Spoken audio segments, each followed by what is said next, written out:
You had me, and that's it. Could you start, Gus? Is that all right? Yes. So are you ready for me to begin? Yes, we've introduced you. It's just we had some sound difficulties. No problem. Well, thank you, David, and thank the team at the Aston University. I'd like to say, first of all, good morning, good afternoon, and good evening to those of you that are joining us around the globe. It is an honor and a privilege for me to join today and to be part of the launch of the Crisis Management Center. I've been in this business longer than I care to admit, and it's rare that I get excited about a development, but I believe that there is tremendous potential with the CMC, and I'm looking forward to what's going to come from it. I participated in a webinar about last week, I guess it was, in which the former head of the Federal Emergency Management Agency of the United States and a U.S. Army general who does crisis management consulting had a long discussion about what's ahead in crisis management. And it was an enlightening discussion, but in the end, that's really all it was a discussion. And so what excites me about the Crisis Management Center is I know there are discussions that are going to take place inside this institution as well, but things are going to come from it. There's going to be actions. There's going to be changes to our industry. There's going to be new processes and procedures that are advanced, new ideas that come from it. So it's exciting to be able to be part of this, and I thank you for inviting me to do that. Certainly, though, I have some ideas about what might be interesting to put in the mix in the Crisis Management Center, and I'd like to walk through a few of those in my presentation today. I'd like to start by sharing a quote, and some of you may know this quote a little bit differently, as instead of a pebble being a grain of sand, but I happen to like the pebble concept because these nuances in crisis management tend to be a lot bigger than we give them credit for. And nuance is the first thing I'd like to talk about in my discussion today. It's one of the things that's of most interest to me in crisis management, maybe not when I'm in the middle of a crisis, but definitely when I have the chance to sit and reflect back or watch what's happening in other crises. And I think this quote gives a nice view of the basic concept that a lot of times what you're dealing with in a crisis that matters the most isn't what is so much in your face as what you kind of know by irritations or side glances is an issue. And if you don't deal with those, they will become a mountain on their own. So what I thought would be kind of interesting today is to put, whether you're a crisis management person on a daily basis or just joining us out of interest, to put yourself in a pair of crisis manager's shoes along with the pebbles, and to walk through a situation that happened a few years back and talk about some of the nuances that came out of that particular incident. So what I'd like to do now is I'd like for all of you to take a look at a photo. And I'd like for you to, in your crisis management hat and shoes, look at this photo and try to ascertain what you can from what you see.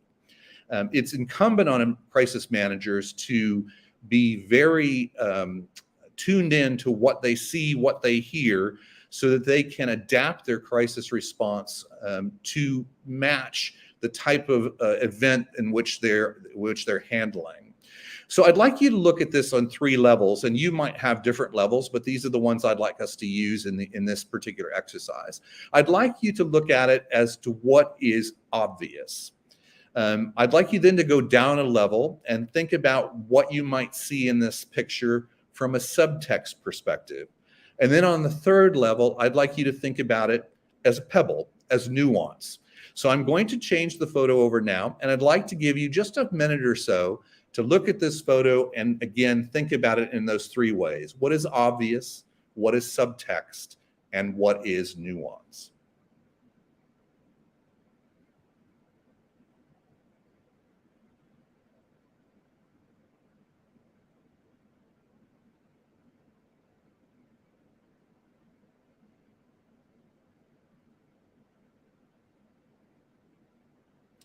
So just as a bit of background, this is a photo from the Malaysia Airlines MH370 response.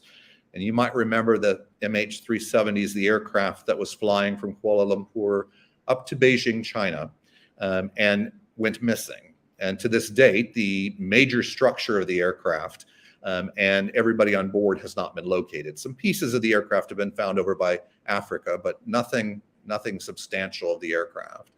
And the majority of people who were on board this aircraft were from mainland China.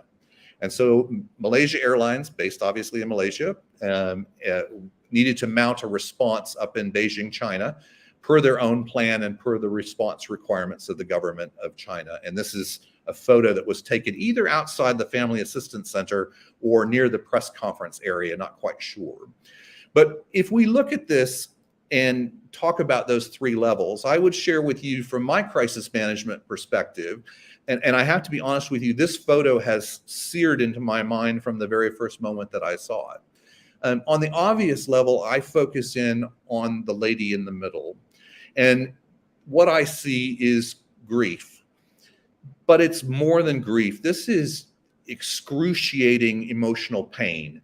It is a picture of someone who has literally had their soul ripped out of them. And as a crisis management person for an airline or any organization that may end up with a situation where, you know, many people could be injured or killed because of something that happened involving your company, you will have a plan that includes the need to deal with things like grief, excruciating pain, and so on. But I think what this photo does for crisis management people is remind us the extent of what we're talking about. This is not something that you deal with lightly. It's not something that you tick a box for. This is a person whose life has been dramatically altered. And it reminds us, even on that obvious level, that we need to look at that in great detail as we put our response into place. That next level down, what I would call subtext, I move to the two gentlemen that surround this lady. And the gentleman on the left has an arm covering his face, which to me, I interpret that to mean that he does not want to be dealing with this in a public way for whatever his reasons are, whether he just doesn't want to be included in the cameras and the photos and so on, or whether he doesn't want to be shown before he has an opportunity to talk with his family or something else. There's something definitely going on there that I need to be aware of. Just as with the gentleman on the far right, you can see I can't tell whether he's in shock or whether this is just a bewilderment at the moment or so on, but clearly he is uncomfortable with the situation that he's been thrust into. And there could be numerous reasons. He may be seeing the lady in the middle behave this way for the first time in his life. But what this says to me on a subtext level when I read it is that I need to be looking at the fact that I have taken three people who were anticipating going and meeting a loved one at the airport from a flight, and all of a sudden being thrust into a situation that is not something that they were expecting. So they're in unfamiliar surroundings, under unfamiliar circumstances. They're being handed and dealt with with unfamiliar processes by unfamiliar people. And this subtext needs to remind me again that as I try to work with these individuals to go through the processes that have to happen as part of the response, I need to find ways to be exceptionally respectful. I need to find ways to understand where they are emotionally as well as intellectually. And that's a whole science in and of itself. And I need to be understanding that the three of them are responding differently. I'm not able to use a single way of doing something that's going to satisfy all these three people. And so we've looked at the obvious, we look at the subtext, and now we move to the nuance. And the nuance is harder to read, but it's important for a crisis manager to understand this. And it's not something that you're able to always grasp immediately. So there are three things I'd like to point out on a nuance level that Malaysia Airlines had to deal with in this particular incident that is encapsulated in this photo in ways. The first is about culture. Malaysia Airlines being a carrier based in Malaysia, the accident involving people mostly from mainland China, you can't just take something that would work in Malaysia and overlay it in China and expect that it's going to work exactly as planned. Now, Malaysia Airlines, to their credit, did an awful lot of work before anything ever happened, working through those kind of issues. And they looked at the types of things that they thought that they would need to have available to be able to properly assist people in mainland China or in any country that was not their own.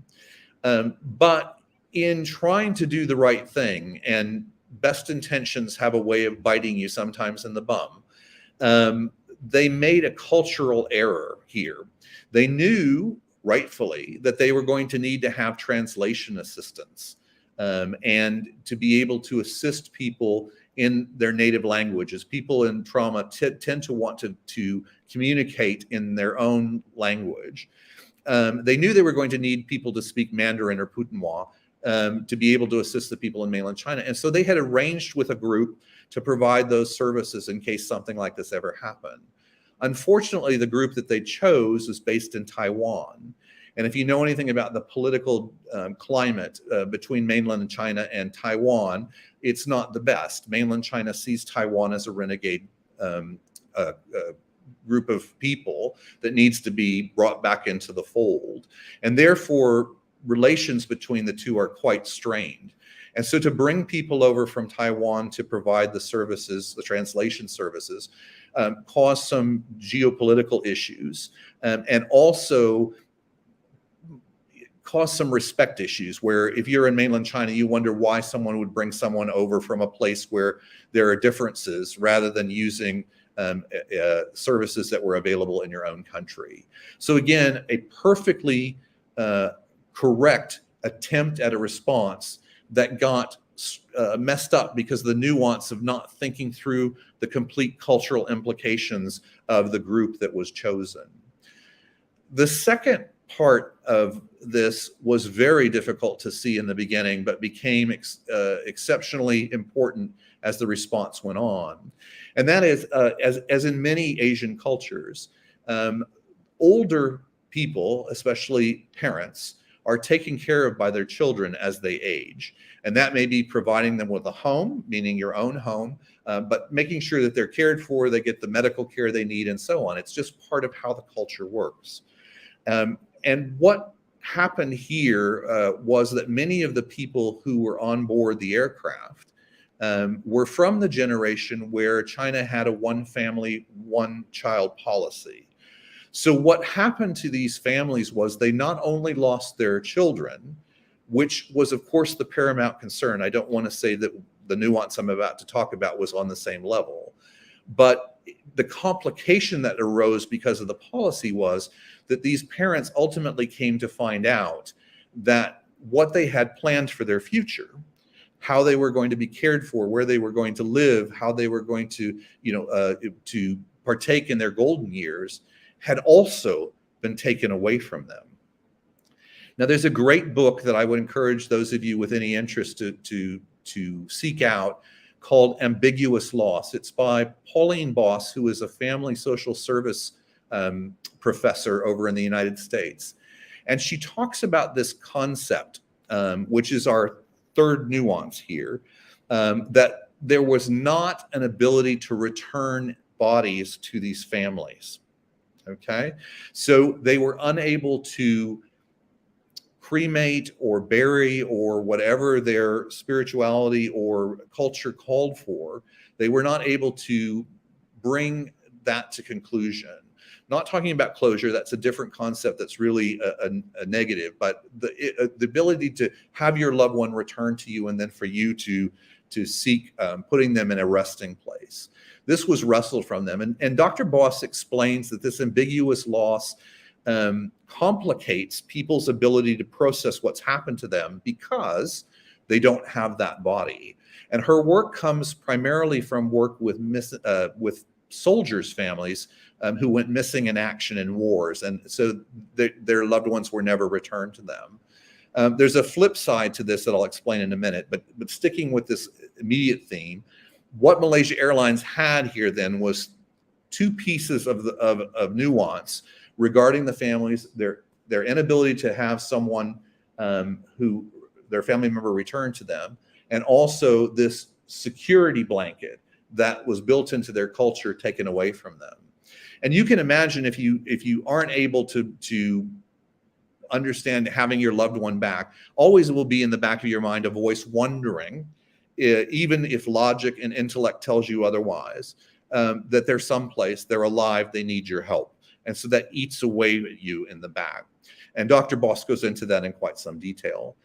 There's a flip side to it for those, again, of you who are interested, which is for people who are dealing with loved ones who have advanced dementia or who have Alzheimer's, in which it's a flip. You have the person, the actual body in front of you, but the individual is gone. They don't remember you. You can't interact with them the same way you did. So a very interesting book, again, called Ambiguous Loss by Dr. Boss.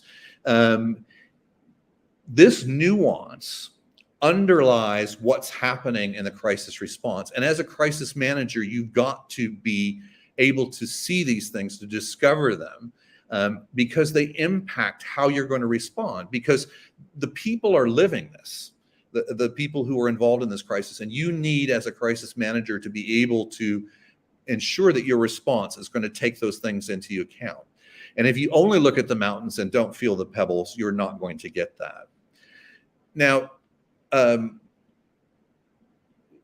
just talked about these three things, sorry.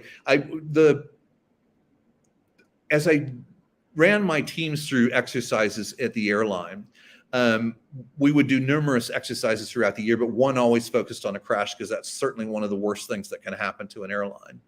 And I would always ask at the end of the exercise with the crash, I would say to the group, what have we done today? And invariably somebody would say, we responded to an airplane crash.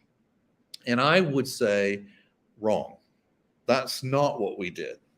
Unfortunately, what we did today is we responded to the fact that our company, in some fashion, through the transportation of individuals, killed 250 people in the air, 5 people on the ground. We created an environmental disaster at the site where the aircraft came down, spilling jet fuel and igniting buildings and so on. We changed thousands of lives of family members who, again, were expecting to be able to meet their loved ones at an airport and continue on with their lives. And now that has changed dramatically and quickly.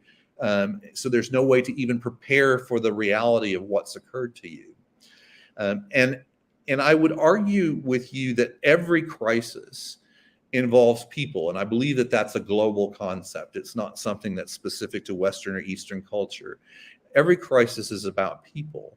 And yes, it's got logistical components and things like that. But if I think back to my airline time, if somebody was driving a fuel truck and they hit an aircraft and caused millions of dollars of damage, which is quite easy to do, and they were perfectly fine, I wouldn't declare a crisis, because it's just a truck and an airplane. And now what we have is a insurance issue followed by a repair issue. But an airplane falling from the sky that kills 250 people that were on board and 5 people on the ground and creates an environmental disaster that's going to impact the community. And by impact the community, that can mean as deep as the first responders going and seeing things that are going to sear in their minds, horrible images as they have to collect body parts and so on. That's what really creates a crisis. And I believe the people component is what drives that, and what we must really ensure that we focus on as we go along in crises. I had a guy at a seminar that I was talking to say to me, I don't agree with you. I had an IT challenge the other day. It was a crisis because our computers were down for 5 hours, but it didn't have anything to do with humanity. And I said, I disagree with you. The only reason you wanted the computers to be back up and working is so that your staff could serve your customers could get their information, your suppliers could deliver what you want. It's people. It's the whole compact part of people that make a crisis happen. So it's really important that we focus on that. And in the concept of nuance, I find so many times in the crises that I've been involved with and the crises that I look at, that those have either been pushed off to the side, overlooked, or not thought to be important. And I believe that they are critically important. And I hope as the Crisis Management Center delves into its research and looks at things that it wants to study, that it will delve into that. But let's talk a little bit about that concept that I had you do, looking at the picture and doing that. Some people might call that reading the room. The first time I had to do that for real was back in 1989. I've told you I've been doing this for a little bit of time. And I was working for a different airline, and I got a phone call on a Saturday evening that one of our flights was overdue at the airport. And in digging through more information from the person who called me, this was a little 18-seat aircraft with an additional 2 pilots on board. It was completely full, flying a 25-minute flight over in the Hawaiian Islands between Maui and Molokai. And I asked how overdue it was, and they told me 4 hours. Well, it doesn't take a lot to put 2 and 2 together when you've got a 25-minute flight and it's been missing for 4 hours. We knew that what we were going to find was probably not likely going to be good. And it involved people, so we knew we had a crisis on our hands. A little bit of background on the island of Molokai. At the time, it still is a very small island with a small population. At the time, it had about 6,500 people on it. Just about everybody in the community knew everybody, or maybe even related to each other. It's just a gigantic, big family on board this island. And the people on board the aircraft, the majority of them were from the island. So it was family that people were worried about. As part of our response, we were based over in Oahu, another island. It was determined that we needed to send some people over to Molokai to support our local team there. So 2 people went, myself and another gentleman, a very outstanding gentleman named Neil Takikawa, who joined me, who was a sales and operational professional. And we hopped on one of the little 18-seat aircraft and we headed over to the island. And on our way over, despite the fact of having a generic plan that we could look at, we talked about what we were really going to do when we got there. And what we determined is, because of my background in communications, it would make sense that I would be the spokesperson and talk to the families and the media and so on. And Neil, because of his sales and operational background, would kind of stick in the back working with our people on operations and logistics. And that was our plan in the short flight over, and we landed. And as we taxied into the airport, I remember looking, and this was the days before very heavy security. And the airport was just filled with people. There were people on the ramp where you wouldn't be allowed today. There were people in the terminal building. There were people in the car parks. There just were people everywhere. Again, a big family concerned about members of their family. And as the door opened on the aircraft and the steps dropped down, I remember the very first thing that I heard to this day was singing. And it was loud and it was in unison. And I looked at Neil, who had been raised in the islands. I was a transplant from the mainland. And I said to them, Neil, why are they singing? And Neil said to me, in the olden days, and Molokai was a fishing village, and when a ship would get lost at sea, the islanders would gather together. They would go down to the shore. They would sing at the top of their voices. And the hope was that the ship's captain would hear the voices. He would, or she would, steer the ship back towards the shore, and everybody would be reunited. He said, they're singing for the airplane. And of course, the airplane would never come. We would learn the next day that it unfortunately had crashed into the side of a mountain. And at that moment, I grabbed Neil by the arm and I said to him, I can't be the spokesperson. It has to be you. And he said to me, hell of a time to have, a nervous reaction here, Gus. And I said, Neil, I'm not having a nervous reaction. I'm reading the room. These people are a family. The islands are their home. They know the stories that you've just reacted to me. They're acting them out right now. I said, it would be disrespectful of me to be the spokesperson. I would not connect. I would just be the wrong person to do this. I said, you have a connection with them, having been born in the islands, knowing the culture, knowing the status and so on. It has to be you. And so Neil reluctantly agreed, but did a wonderful job and spent, I believe it was the next 3 days over there. And that was critical because it was a very sad situation. This was an aircraft that was filled with young people from school who had been over at a volleyball tournament, a lady who was getting chemotherapy on the island of Maui and returning. She went someplace to save her life and came back and lost it. There were honeymoon couples on board. There were people who had homes and that they were checking on and so on. It was a very local thing. And it was important for Neil to take up that role.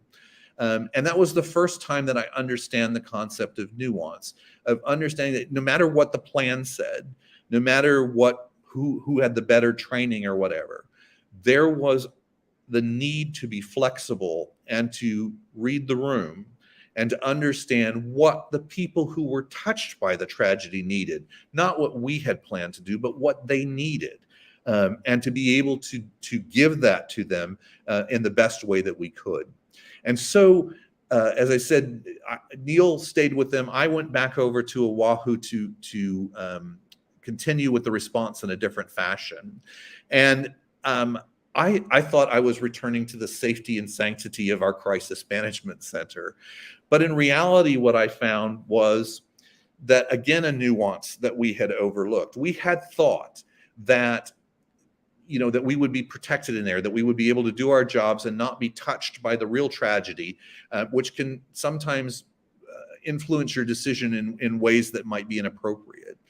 But what we came to learn was that the pilot of the aircraft that crashed and who was unfortunately killed as well, his fiance worked for us. And so when the news came that everybody had been found and unfortunately found deceased, she came to us, each one of us individually, and placed her hand on our shoulder and said, if you'll just shake him, he'll wake up. He's a very sound sleeper. And she went around person to person around the table that we were seated at, saying that thing over and over again. And again, I learned my second nuance lesson, that the training that we gave our people to respond was training that we needed ourselves, because the people who were going to be impacted, whether they knew somebody on board the aircraft as a passenger, or whether they knew them as a crew member, or whether they knew somebody who was the last person to say goodbye to the aircraft as they closed the door, all of these people were going to be impacted. And we needed to be able to understand how to work with them and help them in a very traumatic situation. And that included ourselves. Self-care is a big thing that gets overlooked, and another nuance that deserves special attention. So I just offer up to the Crisis Management Center professors and the graduate students that will be doing research and so on, to think about that whole concept and the types of things that we tend to gloss over or forget that have a really dramatic impact on our responses. The next event I want to walk you through was another crash. This was when I joined American and took place about six years later. This was an aircraft that was going from Miami to Cali, Colombia, just 5 days in advance of Christmas. And unfortunately, there were navigation issues and the aircraft ended up hitting a mountain. There were some survivors. Many died on the way to hospital, but 4 people actually ended up surviving the accident. But many, many others did not. Hundreds died on board. And this reflected another nuance that we hadn't really thought of. I talked about you earlier about Malaysia being smart enough to understand that they couldn't take their response from Malaysia and just put it in Beijing. At American, this was, again, many, many years ago, we were not quite that adept and that smart and forward thinking at that point. We knew we needed to be ready for international issues, but not down to the details that we needed to know. And one of the things that cropped up, not unexpectedly, was the need to communicate in Spanish rather than in English. For those of you in the UK, maybe in other parts of the world, Americans have this thing on their shoulder where they think the whole world should operate their way. I learned that more when I became less of a nasty American and became an expat and understand how bad we're perceived around the world. Tried to change my my way of doing things to be a little bit more accepting of the fact that there are other people in the world. But in this particular instance, we hadn't done a lot of that in advance. And we did have a sales office, a communications office that had Latin American responsibility. And so therefore there were Spanish speakers, but our primary communications person was very ill and unable to help us at that time. So we panicked. And we put out a call to try and find all the Spanish speakers in the company that we could in order to be able to engage with all kinds of audiences. The group that I was working with at the time were most interested in working with media and government. And we found people who said, yes, I speak Spanish, but the pebble in our shoe that we didn't pay attention to was you had people screening people who were supposed to speak Spanish with the question in English, do you speak Spanish? And the answer in English being yes. And that was as much as we did before we handed people a phone and a guide and some talking points and sent them on their way. And it was a couple hours after we did this that I got a phone call from a friend who said to me, Gus, I don't know whether you know this or not, but you have people out on the air and in governmental offices speaking what at best can be called street Spanish. And it's disrespectful to your audience, and you're coming across as complete idiots because people are speaking what could be known as Spanglish, where they're going in and out of Spanish and into English. And I realized at that time, holy crud, we've made a horrible mistake. And we had to pull people back, and we had to get somebody who spoke Spanish and screen people. And we ended up screening out about 75% of the people that we had recruited. And we're then able to redeploy those people. And what we had done is create our own crisis and made things worse because we didn't pay attention to one of those pebbles in the shoe. And again, it's these little things, you know, you need to do it, but you don't put enough time into thinking about how important it is. And especially on that level, again, when crises are about people, what it comes across to the people you're trying to help. This is another area that I think will be wonderful for the Crisis Management Center to look into, which is this phenomenon of businesses who think about the crisis only from their perspective and not from the perspective of who's actually experiencing it. You've seen numerous times where people have made missteps by making the crisis about the organization that's experiencing it on their side rather than the people who are living it on the other side. And that's important. And I think that comes because a lot of crisis managers, and this was talked about in that webinar that I mentioned earlier, are geared with what they call a bias for action. Let's get in and do something. We need to do something. And I often think, even though time is not a luxury in a crisis and you have to respond before you have all of the details and information that you would like, that you do have to be careful that you're not going to do more damage than good by jumping in. And that's certainly what we did in this particular instance. The last thing that I'd like to talk about briefly that the team at the CMC asked me to touch on was my time in America during 9/11.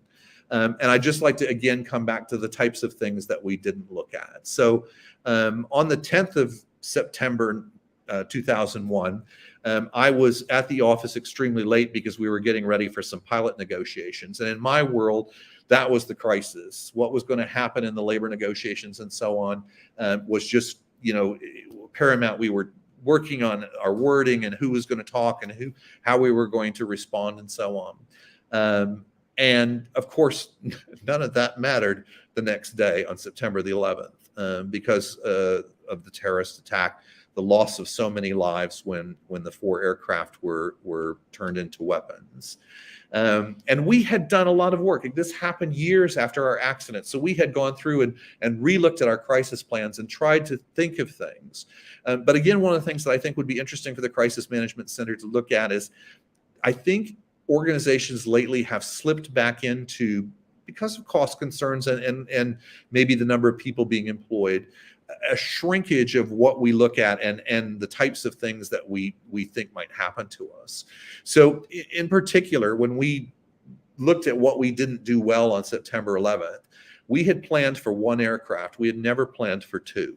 And of course, we had the aircraft that hit the Trade Center and the aircraft that hit the Pentagon. We had planned for one location, not two. We had New York City, we had Washington, D.C. We had planned for immediate deployment of humanitarian assistance, not delayed. And of course, the whole air system was shut down. You couldn't even take a train in the United States. Even some roads were very heavily patrolled, and it was difficult to move. Ultimately, we were able to get our humanitarian teams up and running, and via jet fighter escort, the planes took off and went to the locations where they could help family members. But that was never in our plan, and never our plan to be silent. And yet, the first thing that came from the White House to our chief executive's office at American Airlines is you won't say a word. Everything will be referred to the Federal Bureau of Investigation, sort of the United States national law enforcement agency. You don't say anything until we tell you it's okay to say something. And for those of us in the communications team, we had never had any interaction with the FBI. It wasn't who we worked with. We talked with transportation people and travel writers and people that we interacted with on a daily basis. We had never thought through the possibility that something bad could happen in terms of us needing to interact with law enforcement agencies in this way. We didn't even have the phone number to the FBI's media relations team. And in fact, by the time we got it through our security agency, someone had not briefed that group, and we sent media over there and they sent media back to us. And ultimately we had a problem because we were playing ping pong. And of course, the media got angry trying to cover, the largest story that had happened in the United States in decades. On the nuance side, on the pebble, not being able to tell your side of the story is difficult. And I worked for a brilliant guy named Tim Doak, who was vice president of corporate communications at that time. And Tim got very creative. He sat and tried to figure out what is it that we have where we cannot break any rules about talking publicly, but we can get our story out. And he remembered that we had a hotline that was recorded by our chief executive officer regularly, and that the media knew the phone number. They'd been given that by the unions or whatever, and called in and checked on what we were talking about. And he said, hey, let's do a hotline. We won't tell the media we've done it. They'll check and find it anyway, and we can share our message that way. We won't be breaking any rules because we're not directly communicating with the public, but we'll be able to get out there and share a story that it's important for us to share. And so that's what happened on that day. We did not say anything that was not able to be said, and we did not publicly communicate that, but we talked to our employees. The media dialed in, they heard it, and they were able to share that we were caring about what had happened because it sounded like we had just gone silent. Ultimately, we were cleared to make statement, and if you do research, you'll find that there were press releases put out later in the day and so on. But another thing I think the Crisis Management Center might want to look at is how you can repurpose things that you have in existence in creative ways to meet the needs that come up during a crisis. Who can help us look at that and think of ways to do that so you're not trying to spring into action at the time? Again, another pebble in your shoe. My time is coming up. I would just like to return to the quote that I started with because I think it's important. It's what I hope all of us focus on, but definitely I hope the crisis management team, the professors, the grad students take some time to dig into in more detail and try to find ways to help us from that. Because I will tell you something, in the 30 plus years that I've been doing this, I'll share another quote with you from a guy I know really well, and you can take this one to the bank. In any crisis, it's going to get worse before it gets worse. So it's important that we look at ways, again, to try and reduce that worse before we have a chance to get our hands around it. Look, again, it's a great privilege and honor to be part of this launch event today. I think this Crisis Management Center has the potential to help reshape our industry, and it's important. It's interesting to think through the crisis management as a profession is really not that old, even though crises have been happening forever. But professional crisis management is not that old. So it's really a great thing that you'll be able to do that. I hope that some of the things that I've talked about today might have piqued interest in the crisis management team or others who are listening in. And now, if we have a few minutes, I'd be happy to take some questions. If not, or if you don't want to ask a question in public, you can always shoot me an email at august@thewindshear.group.com, and I'll be happy to answer it after the fact.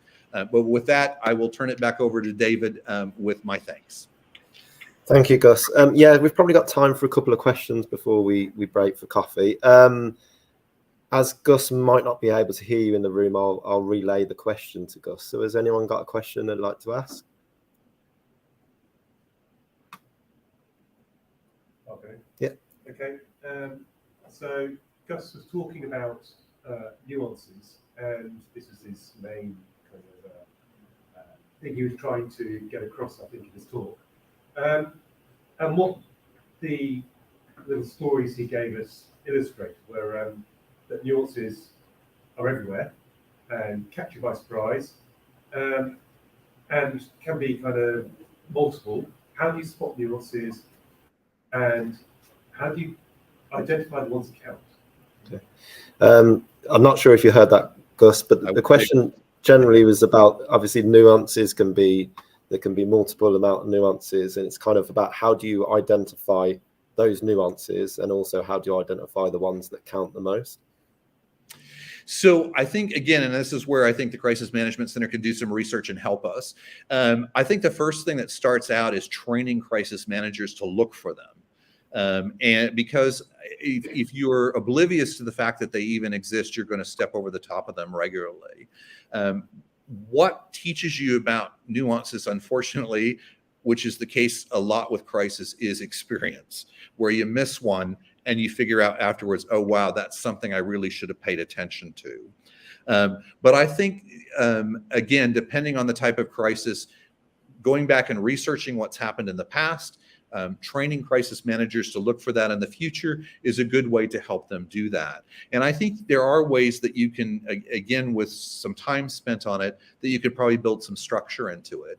As far as trying to figure out which ones will bite you and which ones you will not, I don't know that there's ever a science to it, but I think if you sit and discuss each of those things that you see with your crisis management team as part of that response that you're guiding, and you look at it from a holistic perspective, so you don't see everybody in the room as just whoever's wearing the name badge that they came with in the organization, but who they are as a person, their experience that they bring as an individual, their cultural background, their religious background, their educational background, and so on. People will raise things by saying, well, that may not seem like something, but in this particular culture, my guess is we should look at that a little more closely because of X, Y, Z. So I think if you raise that and discuss it, you'll be able to do that. A lot of organizations on the social media side have come up with a guideline that helps you try to figure out whether someone's a troll that you need to, that you can ignore, or someone's got enough followers or influence that you need to pay attention to. Again, I think we can work towards something like that. Ultimately, in each crisis, they're different. It'll be up to the crisis management team to figure those out. But I think there are ways that the Crisis Management Center can help us through your research, try and find, again, the training that needs to happen and the kinds of indicators that something's amiss. Thank you, Gus. Excellent. We have time for one more question. Yeah. It was just a 9/11 question, actually. Yeah. So, because now we take social media completely for granted. It's something we consider all the time. But with 9/11, it wasn't a thing. It didn't exist. So I'd be interested to know Gus's thoughts, how potentially that crisis would have to be managed differently today in an environment where you have instant news, people filming it, and a stream of self-generated content. Yeah, because again, I'm not sure if you heard that, but the question was more about kind of obviously going back to 9/11. Dealing with that context in more contemporary times, in terms of there being much more social media, people recording, generating self-content, talking about it in real time. What kind of lessons, I suppose, would be learned from that, or how would 9/11 play out in a world of social media? Yeah, so I'll use a different example than 9/11 just because I can share with you some apples to apples comparison. So that first accident that I worked, the one over in Molokai, we didn't have the internet, we didn't have the social media, we didn't have instant news reporting and so on. So we had an entire bit of time to plan how responses would go. You fast forward that to, I believe it was 2013 or 2014 when Asiana crashed over in San Francisco. and the aircraft hit the seawall, did a cartwheel, and ended up, landing on the midfield area of the airport. And within 47 seconds of that aircraft crashing, there were pictures up on social media of the accident. Because it was a holiday weekend over in the States, and people were at the windows as they were waiting for their flights and so on, capturing pictures and so on, and people caught it live as it happened. And the aircraft wasn't evacuated for about 2 minutes. So if we use 2 minutes and 47 seconds, that means for 1 minute and 13 seconds, people were on board the aircraft, not understanding what had happened to them and not even being evacuated. And yet the world was aware of what happened. And yet that's not as bad as it's going to get, because what you have now are technology advancements that allow you to have active internet connection on board the aircraft. So at some point, we're going to watch one of these things live. And that has prompted another thing that, if I'd had more time in my presentation, would be another thing that I would throw out to the CMC, which is, and I know Lauren talked about this in one of her videos that she put up on YouTube, the ethical concerns. So one of the things that airlines had to debate was, if something goes wrong on the aircraft and people use the internet connection to talk to their families, do we have the right to turn that off? And the idea was, do we prevent a family from having to watch something horrible happen to their family member? On the flip side, are we taking away that person's right to have a last conversation with the family member? And who are we as an organization to do that to them? Now, most in-flight internet connections turn off somewhere between 10 to 15,000 feet anyway. So it's not as if you're going to see the airplane hit the ground. But if there's a fire on board, or if there's something else bad happening, terrorist attacks again, that all would be broadcast. And so airlines, I hope all the airlines did it, we did it at ours, had to wrestle with that decision. So social media and the advance of technology has dramatically changed how you have to deal with an incident. And it's no longer, I still teach media training, but the media training has morphed as well, because the biggest media that you have to worry about are citizen media people. Everybody pulls out their mobile phone, and all of a sudden you've got a different dynamic in play. So definitely that is another area that would be an excellent place to spend some time and try to understand in more depth how that changes the response. But I can tell you from experience, it definitely does. Okay. Well, thank you, Gus. I think we're out of time now. Thank you ever so much for your presentation and answering our questions. For the rest of you, obviously Gus's contact details will be shared if you did have any further questions. We are due to go on a coffee break now. I think we're due back at 11:30 when we have our second guest speaker in the corporate crisis stream. Okay, so we'll see you in about 10 minutes or so back in here. Thank you. Thank you. Cheers, Gus. Thank you.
Yep,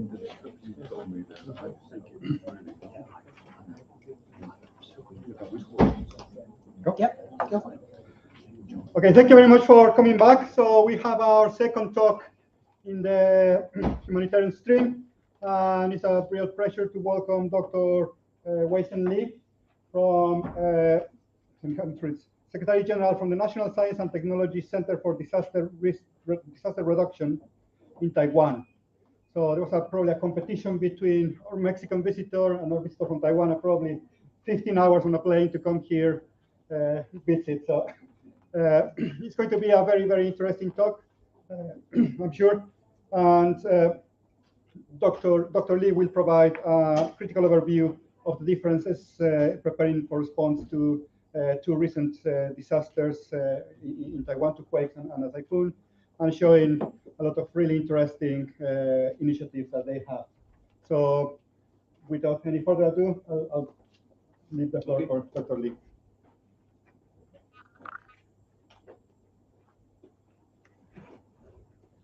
Big chair and or the distinguished guests and students.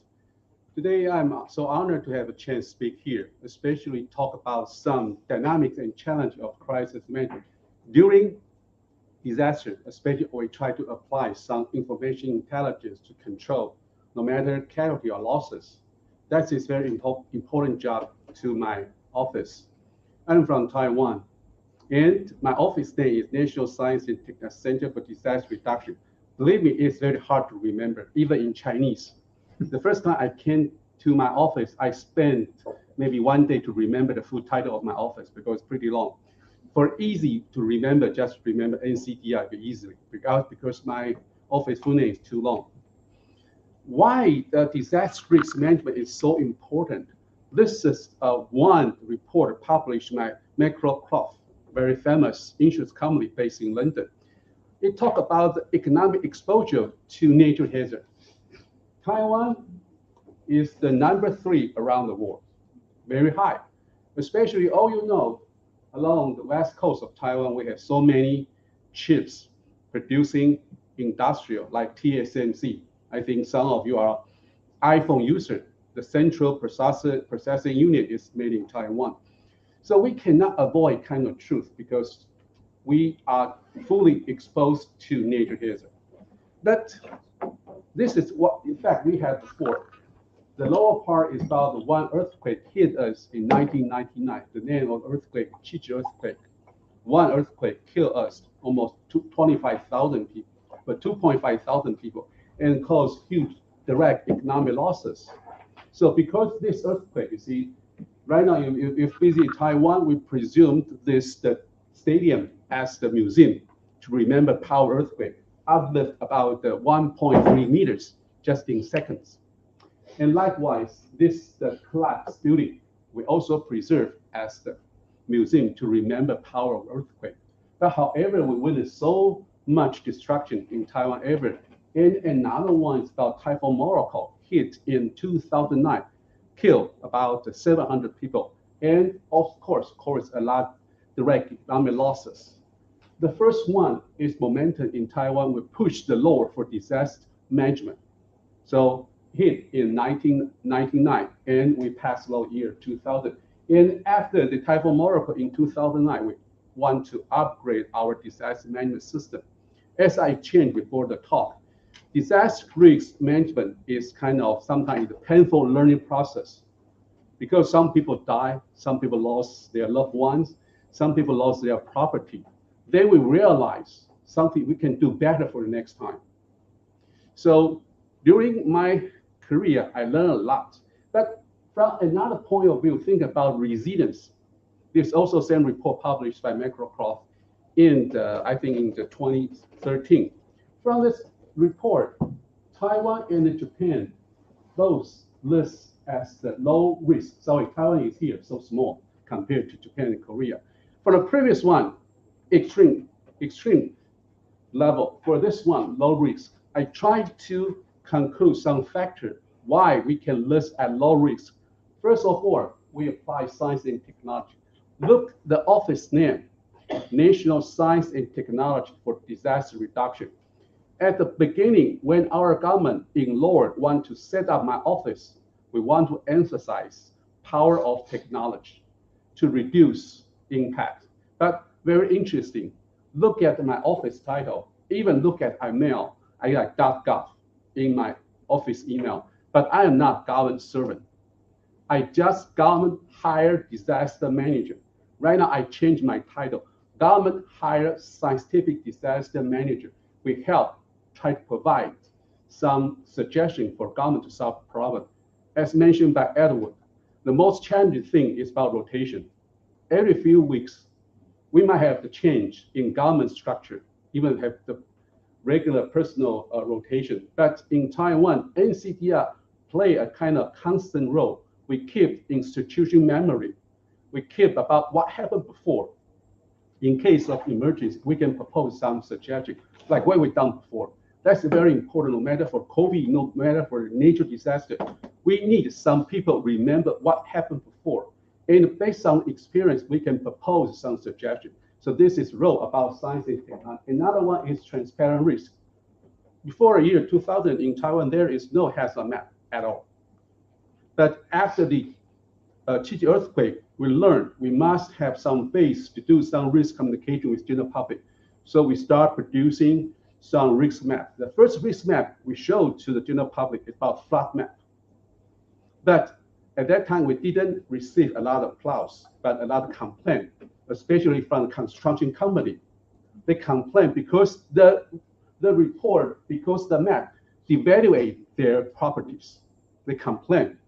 But almost 20 years later, even right now, when some companies sell a house, they will say, according to the hazard map produced by NCDR, this location is safe.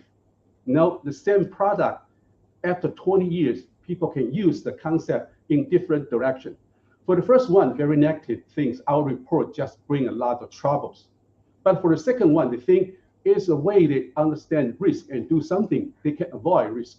So very important how to keep the constant moment. Another one, of course, the legal framework, and last one, active participation by private sector. So my office not just work with government, not just work with research community, very important part. We have to engage some activity led by NGOs. Maybe later you can see one activity we work with NGO for young leadership. So about my office, everyone interested in my office. Send office around the world, usually under the Ministry of Civil Defense or Ministry of the Interior, but my office direct under National Science and Technology Council. Why? Because we say we want to apply science and technology for disaster reduction, must have the good supervising authority help us and give us a lot of input no matter about budget. And the most important thing, some research outcome from the university. So we direct under the NSTC, so we can have budget, we can have scientific knowledge. But at my office, we have so many diverse divisions. From the meteorology, talking about typhoon, talking about torrential rain, slopeland and hydrology, talking about the landslide, mudslide, and also about drought and flood.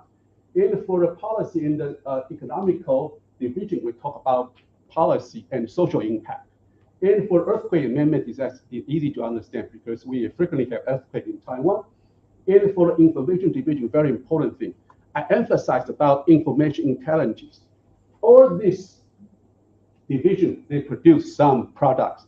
So we can use information system, ICT technology to disseminate information to target user. I will talk about what this target user my office have.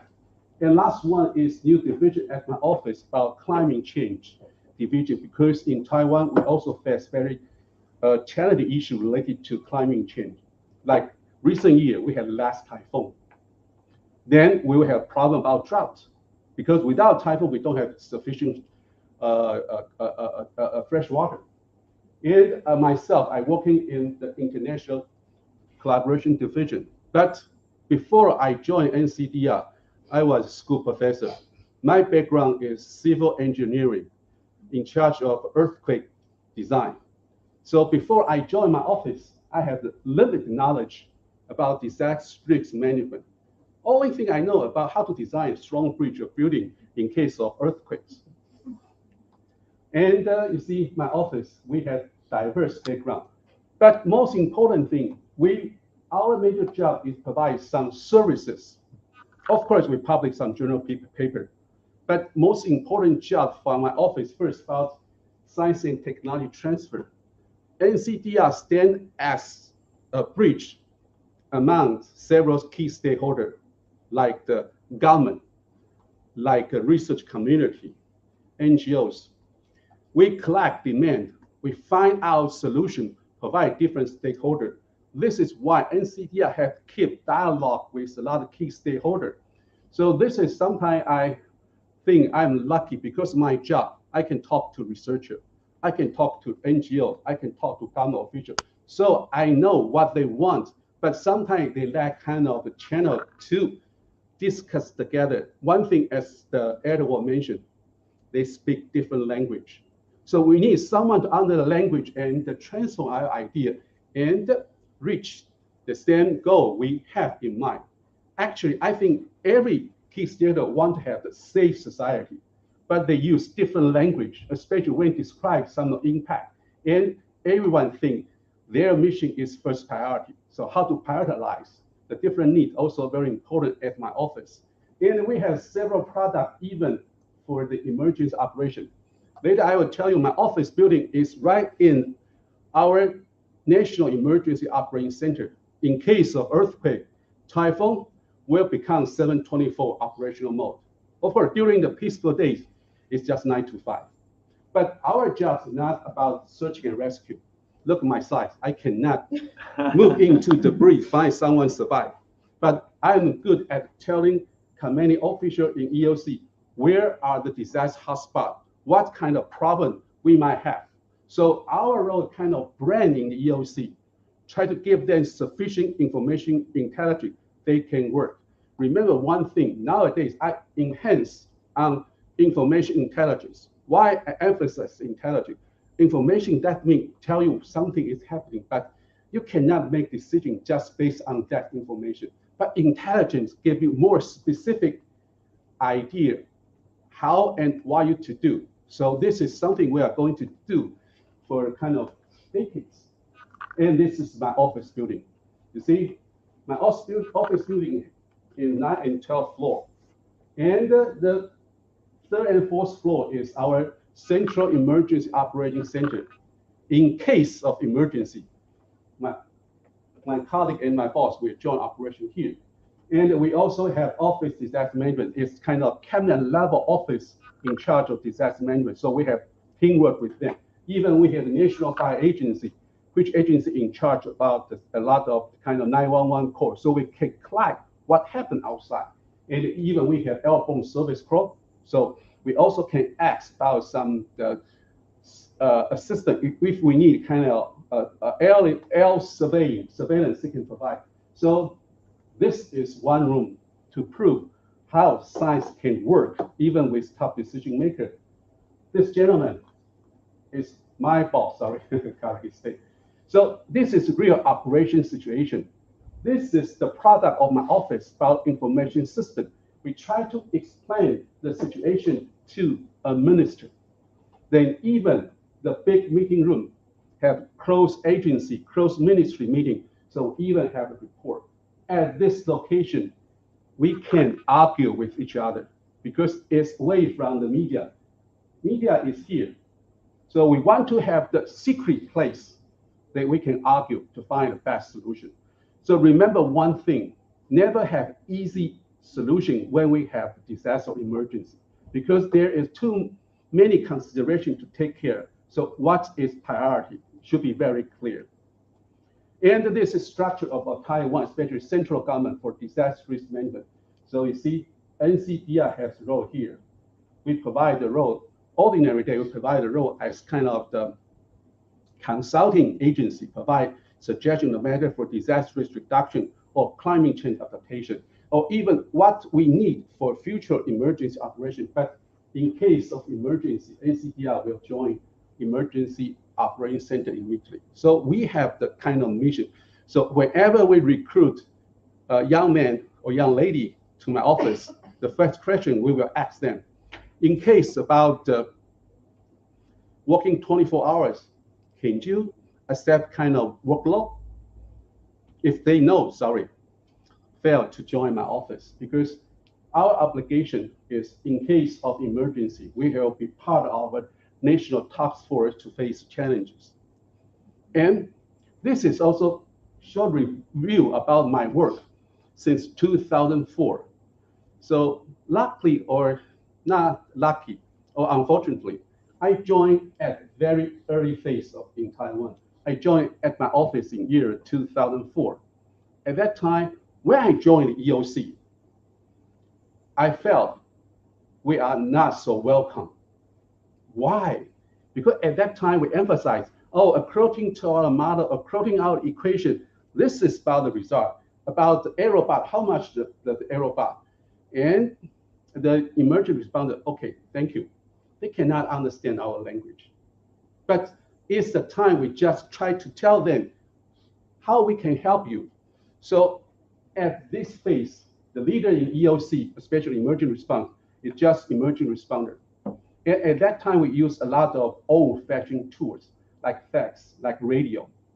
And the only thing we do, of course, evacuation or search and rescue, only during and after, especially for Taiwan. We never think about how we can do in advance to reduce the casualty.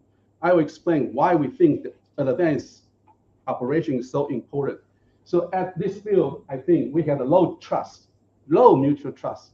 We don't like each other. And very important thing, we try and error by action. So we had to pay some price. We never have time to have good discussion. Every one mission failed. Of course, we might point at each other. So it's try and error by action. And second one, we're learning by mistakes. So I say it's a painful process and limited information exchange. Because at that time, my office was new to the EOC. Everyone don't want to share information with my office. They say, you might misuse my office, misinterpret our information. Why I share information with you? It could be dangerous. So it's the bureaucratic operation. And later, because more and more event, and we increase the understanding. From the 1999 to year 2000, I will describe it science-based. So right now, the emergency responder understand we can do something.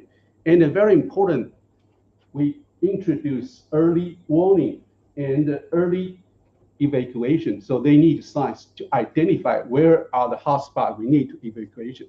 So gradually we understand what's the demand between each other. We begin to talk. And they also agreed data is so important. So they start sharing data with my office. And the most important thing, we try to do something before the typhoon medical landfall, like evacuation, deploy troops, deploy equipment, just in case in some hotspot, we can have some operation. So very important, we win mutual trust because good collaboration. And second thing, we try and error. This time we buy science and technology. We can know something good, something bad. And another one, we embrace open attitude. Welcome kind of open data policy. We set up the inventory of data, so we know the quality of data. So it's a chance we can upgrade the quality of data. And last one, learning by sharing is very important. So we have the regularly a dialogue to talk about what we can do better. And from the 2004 and now, I think it's about information-based period of time. So not just about the scientists, but also general public join, because we can have the power if we can make use of the social media. By crowdsourcing, we can collect information, help understand what happened outside. I will give a few examples. In September, how I use crowdsourcing. And right now, very important thing is big data and impact-based preparedness. So we can do a lot of deployment in advance. We can understand what could happen if have an earthquake. And it's emphasized, co-design, co-work, co-implement, consider about the disaster risk reduction and climate change adaptation. So it's the process in my career I witnessed in the last 18 years, how I reshaped the disaster risk management in Taiwan. Of course, I'm only a small part of it. Behind that is kind of the determination by government. I said in 2009, Typhoon Molokai is the big momentum to push the big data application. Our Vice Premier instructed all government agencies should share information with my office free and even real time. So this is why we can use a lot of big data to solve a problem. So this is the result from Typhoon Molokai. Right now, you see over 40 government agencies share more, maybe 400 big data set, real time and free. That's a very rare case around the world because even inter-government agency data sharing is sometimes very difficult. But with the agency, they think, they can misuse our data. No. But because the Typhoon Molokai, our government realized it's the big issue. So we have big giant standing behind us. He made the schedule to check they make it or not. So this is why we have the big data. But to be the good partner with our partners, we must highlight their contribution. So we also want to create kind of win-win situation. So more and more government agencies, they are willing to share data with my office. Because when we present something to high-ranking officials, we'll recognize their contribution. We'll help them to have more budget to upgrade their system, to improve their quality. So do remember, NCD are just the part of disaster risk management system in Taiwan. But our office emphasizes, when we have so much data, we must bring some action and application. We never satisfied by publishing papers. We think action and application is more important. Then I'll try to explain. This is something we use right now about information. I call it N-to-1 and one-to-many. What is N-to-1? Because we have unified body, like my office work with so many agencies, we can collect a lot of different data. Of course, the traditional one is including monitoring, numerical, physical or statistical data, and even some social data, like social status. But right now, we also use some non-structured data, especially maybe video, maybe picture, maybe short text. And we also understand we must fulfill this end-to-end connection. Maybe from the end is the rain gauge data, tell you how much rain we already reported. But after our digest, when we send information to citizen and decision maker, we consider they need different information intelligence. For the citizen, maybe they just know flood or not, and when and where to evacuate. But for a decision maker, they want to know how much time he or she has to do some pre-disaster deployment. So though the same data is about the rain gauge, but we should consider based their need to deliver different information. And another one we must also emphasize, over the top, diverse channel to disseminate information intelligence to the end user. I will share some example. My office tried to make use the over the top. Over the top, of course, is for a kind of Netflix or Disney Plus. We use internet provider, make your home as a theater. We also use the technology. We use the different ICT channel to disseminate alert to the general public, to the decision maker, because we don't have to build such information system if we can make use of ICT. So this is later I will emphasize. Innovation and creativity is so important to improve quality of disaster risk management. So for the young generation, never limit your imagination.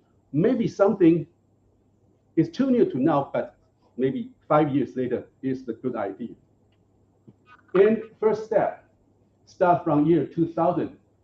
We received instruction from government, decide to have open data from different ministries, even from private sector, to share with different people, maybe government agency, maybe app developer, even private company. And a very important thing, we use it CAP, Common Alerting Protocol. So currently we have the 40 agencies, including private sector. We have 59 different categories. Sorry, the word a little bit small. From the natural disaster, even operation of subway, railway, even kind of the pandemic system, we can also share the alert to the general public through a different channel to cover our society. This is step one. Step two, in 2013, we collaborated with Google At that time, Google have the project, not google.com, it's google.org. That's a different. Google.com based on profit. Google.org emphasize some creativity, some humanitarian assistance. So we joined the Google Crisis Map. So we share information on Google Crisis Map.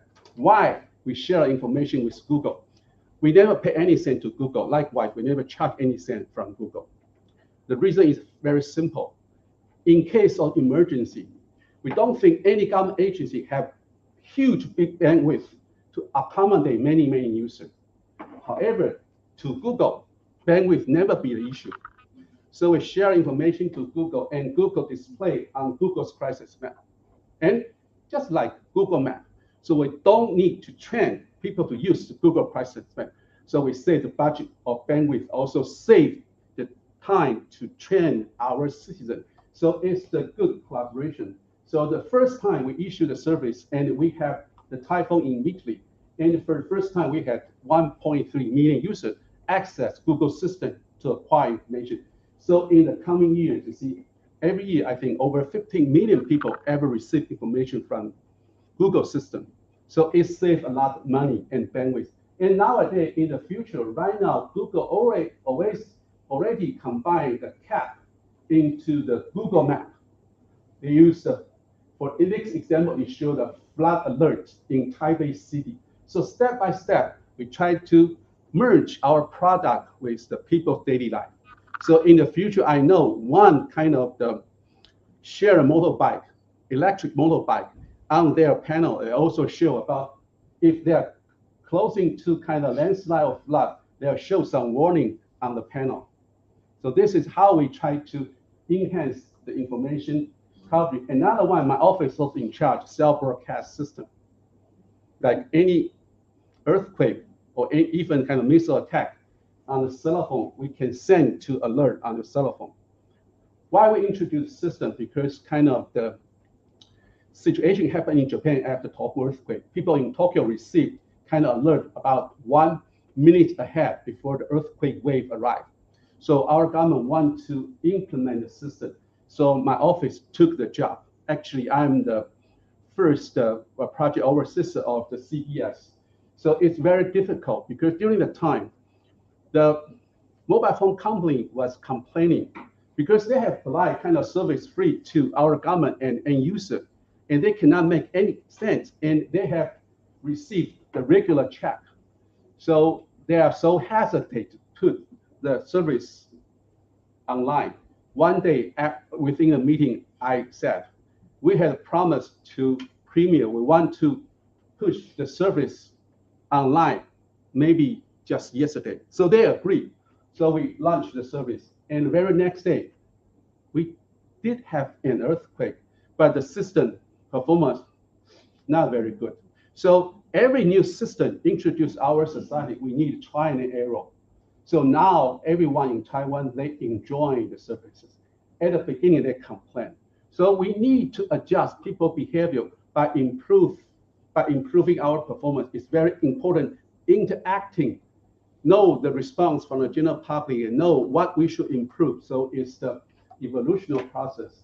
In step 4, enhance more information coverage. Line, I know Line is not very popular in UK, but in the Taiwan, in Japan, in Korea, even in Thai, Line is so popular. So use one of the popular social instant messages to disseminate alert to the general public, because almost 96% of cell phones in Taiwan, they have this app. So we push official channel on the line. So we have received at least 1.3 million users. Ever since we have like earthquake, like other thing, we push the message on the cell phone. Just use the picture, tell them about earthquake. So when we design information for the end user, especially for the general public, we use more pictures, not use kind of the pure text. But our first version, just pure text, we don't think is the good for the general public. So for the second version, we changed to the picture. And by the way, it's location-based information. So people can subscribe. For example, I live in Taipei. I just subscribe alert related in Taipei. And you can select different kind of information you want to receive. So this is the step, how we enhance information intelligence coverage in Taiwan. And about disaster risk management, there are several things.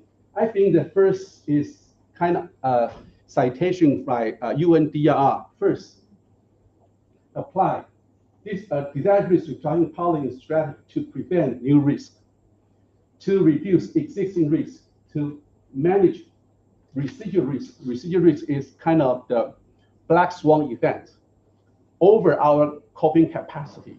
So we have to manage the consequence. And of course, strengthen resilience. But to me, I think action is more important. Because only policy, only strategy, just books, volume of books. But about action is most important.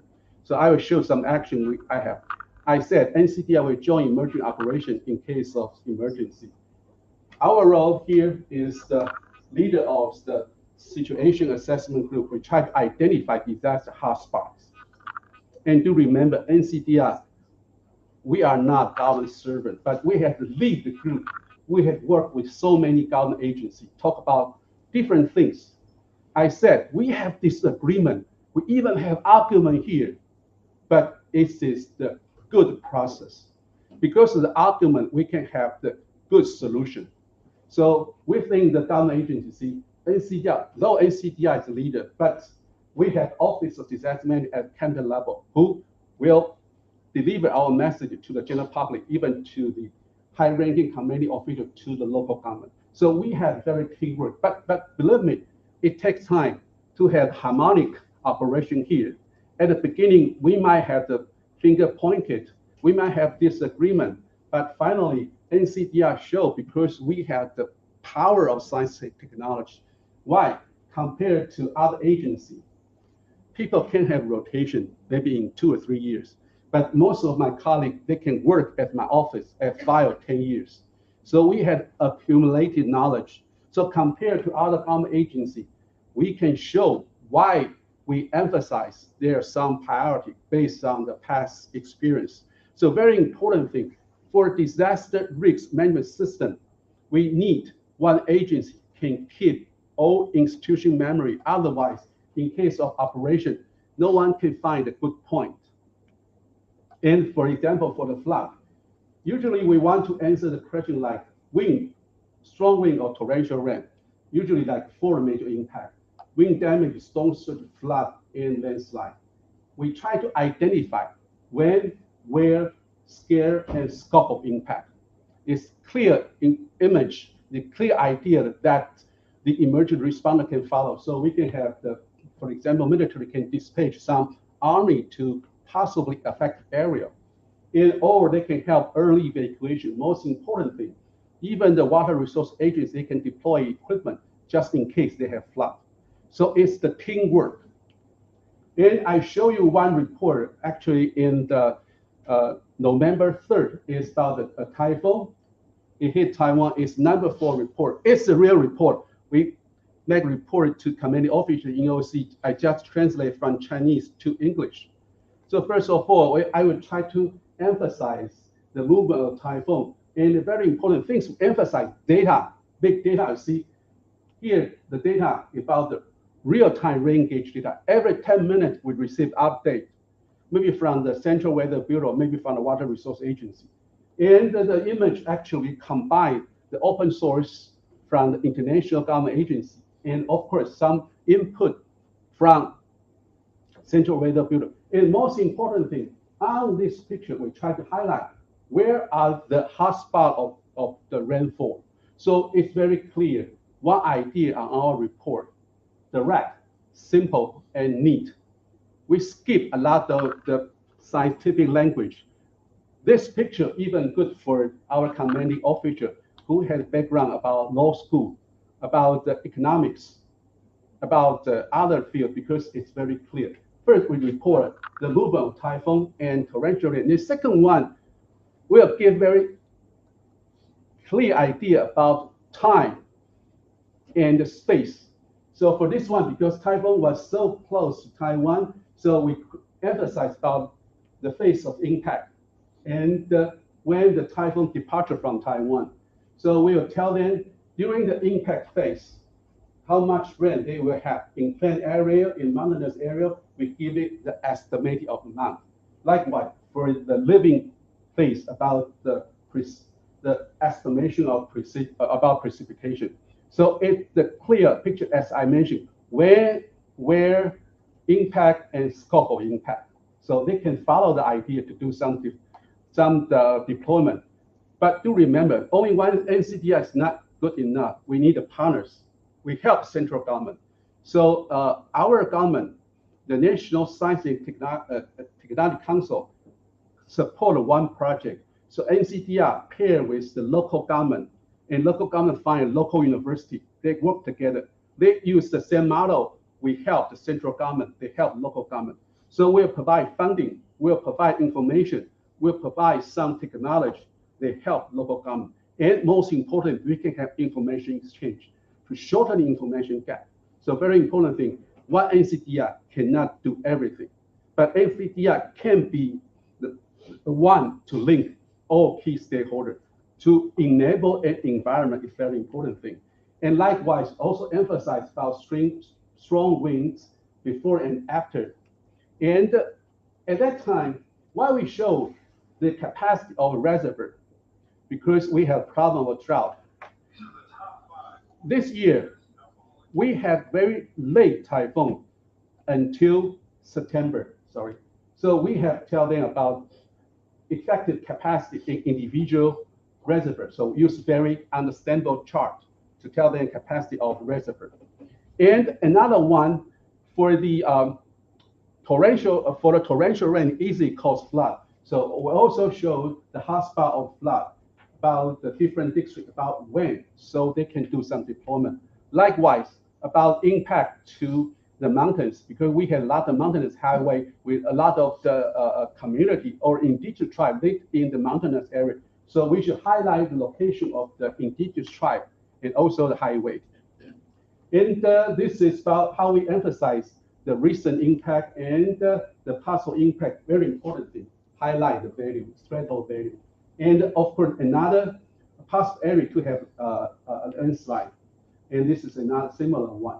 I will use this one to tell why kind of the collaboration is so important. This is one example we have in 2015.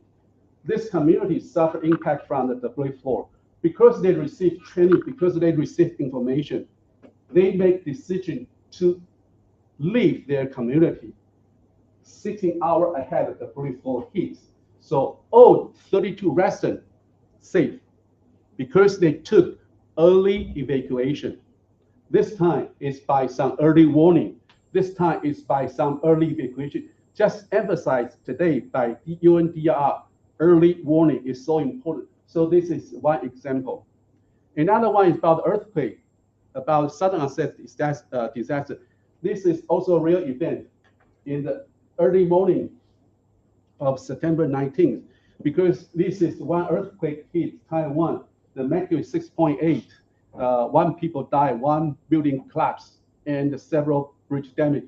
But luckily, we can control the degree of damage. So this is automatic system. My office will generate kind of report. Compared to typhoon, slow onset disaster, we have time to prepare our presentation, right?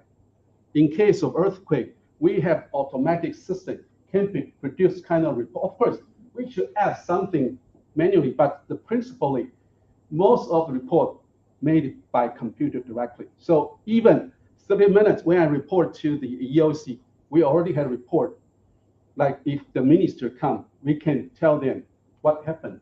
So this we also tell them about how many aftershocks since the September 18th, and about the trend of aftershocks. You see, we have the 6.4 one day ahead, and then 6.8. Of course, later we have another 5.9 magnitude. We also show about some devastation, and of course some report we collect from the crowdsourcing. They put picture on the Facebook, so we collect it. And after the verification, we make the map to tell the community official what happened out there. So this is our job. And this is some report because people trapped in mountainous area, because it was during a weekend, people go to site, have some activity in the mountainous area. So I think I almost come to the final stage of my slide. This is, I think, a kind of the model. I think most of you know the DIKW, right? This is the model how we use the information and the knowledge from the data, information, knowledge to bring wisdom. But for disaster risk reduction, I think we need action. Now, I introduced a lot of scientific tools, but we never, ever to forget one thing. We always consider the limit of science and technology. No perfect model, no perfect science. So in coming year, in last coming year in Taiwan, we introduced monitoring system. We combine a lot of monitoring system, try to know what happened outside, but limited sensor, limited capacity. So a very important thing, how our information can give decision maker, even general public, to have in-time decisions to take action. So it's from the science and technology, it's data and the information, then we can make into knowledge and wisdom, most important thing about action. So this is my office pattern. We increase a lot of different discipline of science and technology. And we welcome public-private partnership, but I think innovation is very important. So I think lovely, I see the Papel also emphasize innovation during your presentation. And I think I will come, this should be my last, yeah. This is the last one. For science and technology, I emphasize again, need innovation and creativity. So if we do some investment for the transformation, so we can deliver understandable knowledge, it's very important thing. It's about tailor-made information intelligence, I emphasized in previous slide. Then we need a good person, good at interpretation, increase the risk understanding to change people's mindset. We call the current phase about behavioral management. Even we disseminate a lot of information to the general public, but how they respond to our information intelligence. So we need a kind of behavioral management. So when they see or receive our information, they will act conservatively, not very ignore our information. But when disaster plus pandemic, I think a very complicated question. Because for a disaster manager, we might just focus on problem, maybe like 1 month is the kind of longest time. But for this time, for COVID-19, it takes 3 years. So very different way to control the crisis. Even myself, I'm learning about how to manage the crisis from the public health sector, because this time they suffer very long period of time. The situation is so dynamic. So it deserves we to understand what we can work together if in the future other compound disaster, not just disaster, but other impact. Another thing is, since people understand the way we increase their perception, when something happens, they can take action. So there's a lot of stakeholders. There's some very important idea, risk communication, no matter to the general public, to the decision maker, even to the NGO. We should try to good risk communication so we can use some vehicles to take our idea to work with them. The second one is kind of the DRR culture. How we can bring the culture, not just for the kids in the school understand DRR, how about that? In Taiwan, I realized one thing. Since everyone finished their senior high school course, they never received any update about disaster risk reduction until they have kids. Their kids bring something new back home. Dad, Mom, this is something that my teacher told us that you should follow. Then they realize some of that concept is out of date. So how to enroll kind of the DR culture. Another very important is the life cycle. It's kind of never-ending process. Every new disaster will learn something new, and we need a lot of young generation. Right now, I have the sense of the danger. Why is it danger? Because I'm going to retire my position in 10 years. I hope in Taiwan or around the world, I can find some young generation can work together.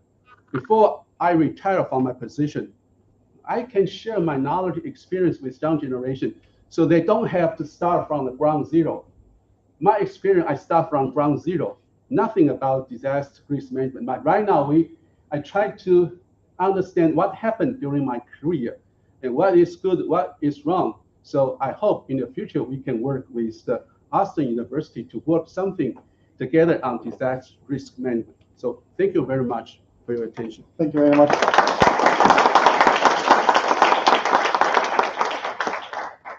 Looking at time, I have a question for maybe two very quick questions, if there are any comments, Maria. Thank you very much. A very interesting talk, a very refreshing approach that integrates science and technology into government decision making. I'm a computer scientist in AI. I'd be very interested to find out whether these models and this data that you're open sourcing are available to people scientists outside Taiwan, and whether you work with people outside Taiwan. Yes, I think some of the data we can work with the expert outside Taiwan.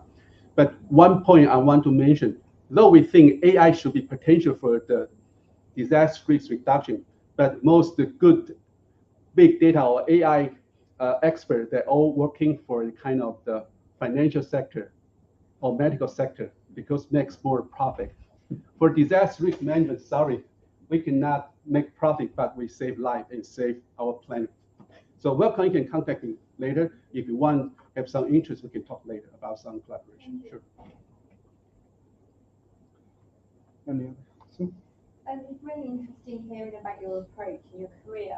What for you do you think is the biggest challenge in engaging with the public and trying to influence them to undertake preparedness actions? That's a very challenging process because you must win their confidence in you first.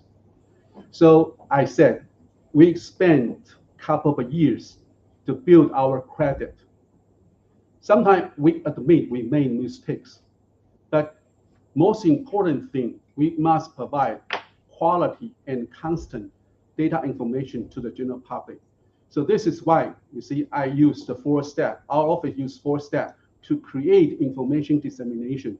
We try to face the general public directly. Of course, if we don't do kind of interaction with general public, nothing changed about my office, but we want to embrace the general public because that's its kind of services. That's the way we can improve our quality.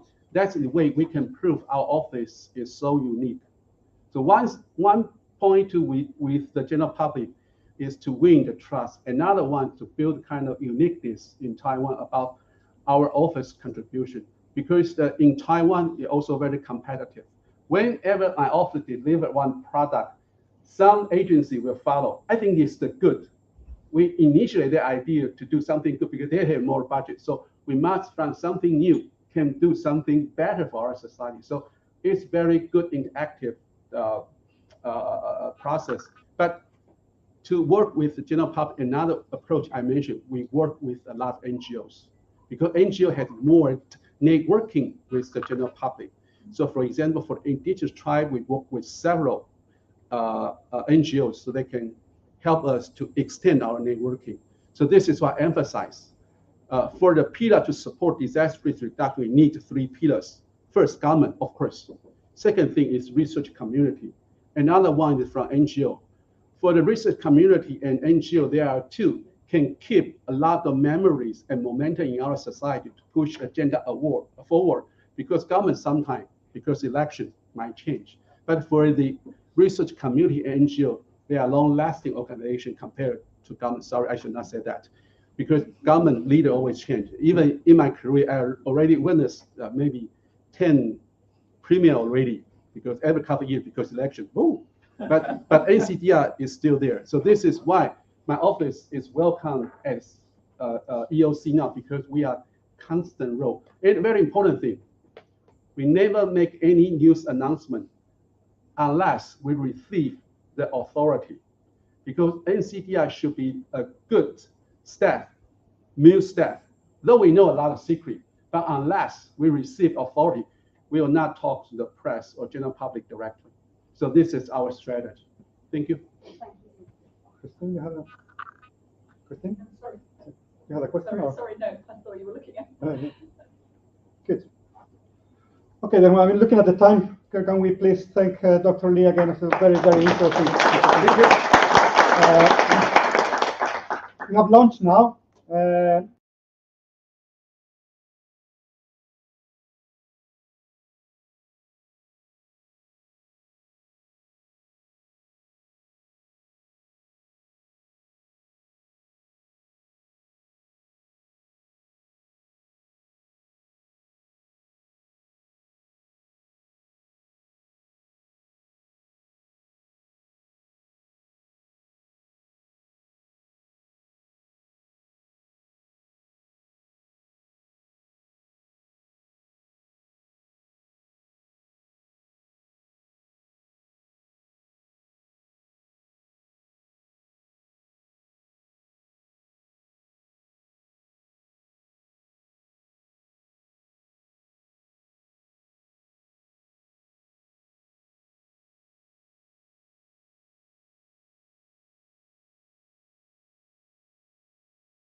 Okay.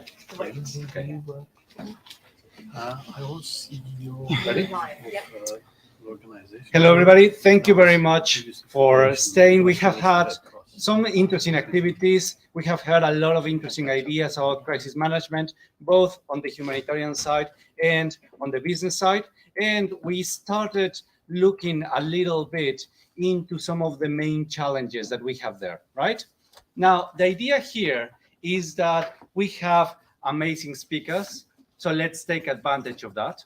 And let's try to get some of their views on the key issues that you think might be important. Some of their opinions are, well, their opinions are actually quite valuable. If you are thinking about projects, collaboration, something you want to do in your company, in your school, and so on and so forth. Okay? So I'm Oscar. I'm going to be chairing this session. And we have a very well-respected panel of people talking here, speakers. So if I can ask you to introduce yourself in 2 minutes, please, we start with Dr. Lee. Hi, everyone. My name is Wei-Sen Lee from Taiwan. My major job is disaster manager. Other job is father of 2. So I try to manage no matter risk at home or outside. But very important thing, in my career, I think that crisis management helped me one thing. Whenever I need to make decisions, I can make it better than others because I know about how to manage the consequence. So for a young researcher here, you have opportunity to change your career because after this program, you will know how to deal any difficulty, any challenge in your life. Thank you very much.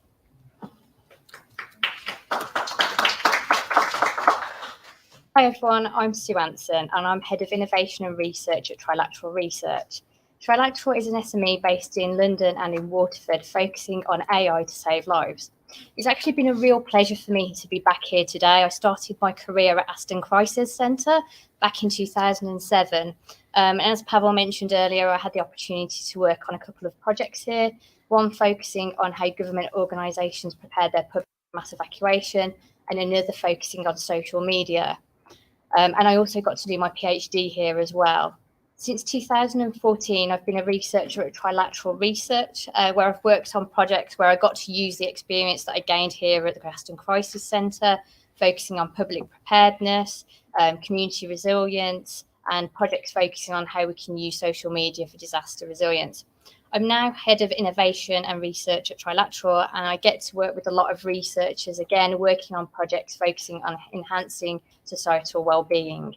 One of the initiatives we're going to be launching soon is an internship program, so please do reach out to me and I'm happy to have conversations with you. I'm Pavel Alvarez. I'm the director of the Aston Crisis Management Centre. And in the center, we do research on how we help organizations, whether there are commercial organizations, governments, emergency responders, NGOs, to better prepare to respond to crisis and disasters. And we do have a widely multidisciplinary team within the center. And we work with all these organizations to help them prepare better for disasters. Hi, my name is Edward Priest. I'm currently the head of a major events joint unit, which is based in the Cabinet Office within what's called the UK Constitution Group. And what we do is we basically handle responses to major events and incidents from a central government perspective. So my role specifically is sort of ensuring how we coordinate and collaborate with delivery partners and other government departments. Before that, I was in a secretariat that was known as EDS, focused on economic and domestic issues. And I've also been in other departments such as the Business Energy Department and Department of Health and Social Care as well. And yeah, as other panelists have sort of said, it's been great to be here today. And it's been really good, as I sort of mentioned in my talk, to sort of really reflect on some of the aspects of crisis management in theory, because I think very often in the day job, you're so head down in doing it that it's nice to take a step back and actually discuss some of the issues. Good afternoon, everyone. I'm Jonathan Hemis. I'm the Managing Director of Insignia. We're a specialist crisis management consultancy, and we work with leaders of businesses such as Lidl, Sky, Financial Times, Lundin Mining, to help them do and say the right things on the worst days of their business lives. I'm driven by a passion to help organizations avoid the needless harm, not just to themselves, but to the stakeholders that they affect if they mishandle a crisis. And that's why I wrote a book, but even more importantly, that's why I'm the chair of the Aston Crisis Management Advisory Board, and why I'm so delighted that the centre is launched today, because anything we can do and you can do to make crises less likely and people better able to respond if it does happen, I'm a big fan of. So really pleased to be here this afternoon. Hello, I'm Karim Bensiali. I've worked in a number of international organizations, humanitarian organizations, and as you could see from the details of the program, I was a former director of Middle East and North Africa region of the International Federation of the Red Cross and Red Crescent. I have moved from there to be advisor on international relations and humanitarian affairs for the Emirate Red Crescent Society. Before that, I was visiting staff here at Aston University. That was in the 90s. I am a graduate of Aston University with my BSc, Master, and PhD. That was originally in artificial intelligence and expert system development. And it's quite exciting to be with you here and also getting in touch with Professor Pavel and Dr. Oscar and see how we can be connected, and also ensuring the relationship between the academics and the practitioners and the other players, stakeholders of this very interesting, important field of saving lives and hopefully making the well-being across the world. So it's a huge, ambitious task that we are all aspiring for, and we try to do our best. Hopefully the center is a big point in the map of what we are trying to do all in understanding what's going on and in promoting welfare and also the situation in terms of disaster, in terms of crisis. So I'm very pleased to be with you here and congratulating Professor Pavel and Dr. Oscar and their team as to what this center is going to be doing and contributing to the welfare in the world. Thank you. Thank you so much, everybody. So we know that crisis is a big issue, right? And I'm going to start with a selfish question, because also I'm part of the Crisis Center, but I'm also the director of the MSc in Crisis and Disaster Management. So we have a very interesting combination here: governmental point of view, consultancy point of view, private companies.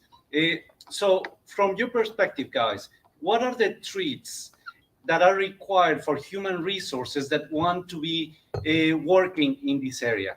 What are the key traits that we need to embed in our students and the next generation of young practitioners to actually make a difference when we're handling crisis? That's a great question. I'll kick off with a couple of traits. One would be empathy and understanding.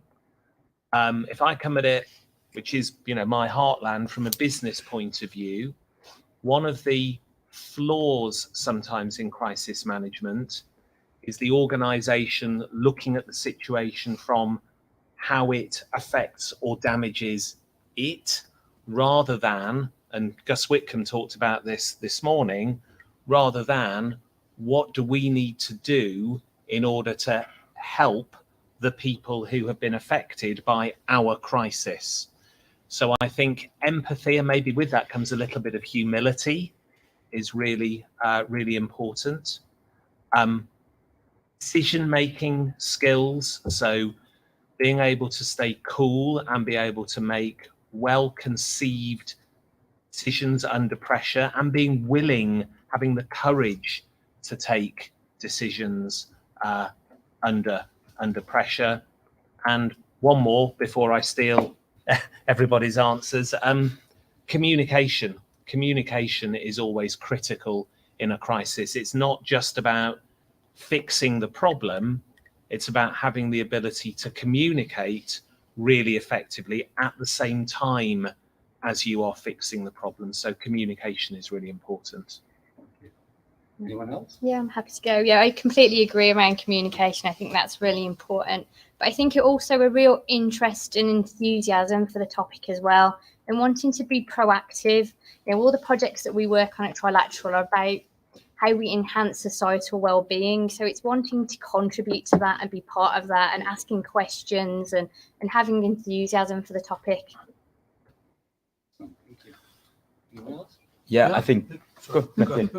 I agree with everything that everyone said. I think the other things to sort of add, I think sort of adaptability is another thing as well. I think, and what I mean by that is a sense that recently we did quite a lot of work with the Ministry of Defence, and one of the sort of generals there always used to use this sort of phrase that the military was used to, the idea that no plan survives contact with the enemy. In other words, when you actually go into a situation or a scenario, it will be completely different to how you've planned it. And I think sometimes that ability to sort of adapt to what you think is going to happen or how you think something should be, and then to sort of read the situation in live time and to be able to adapt in live time is a really important feature. And with that, be able to sort of continuously move on and move with the situation at pace, rather than how you might want it to theoretically pan out. So I think that ability to be adaptable and be comfortable with that is another thing as well. And that ability that you're dealing in a crisis with an uncomfortable situation.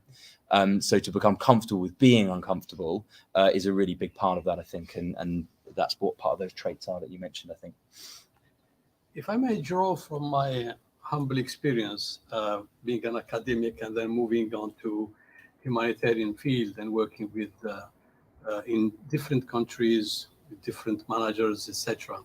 I think the essence, maybe which we can share here, I can share with the students here, with the academics here, is the question of scientific reasoning.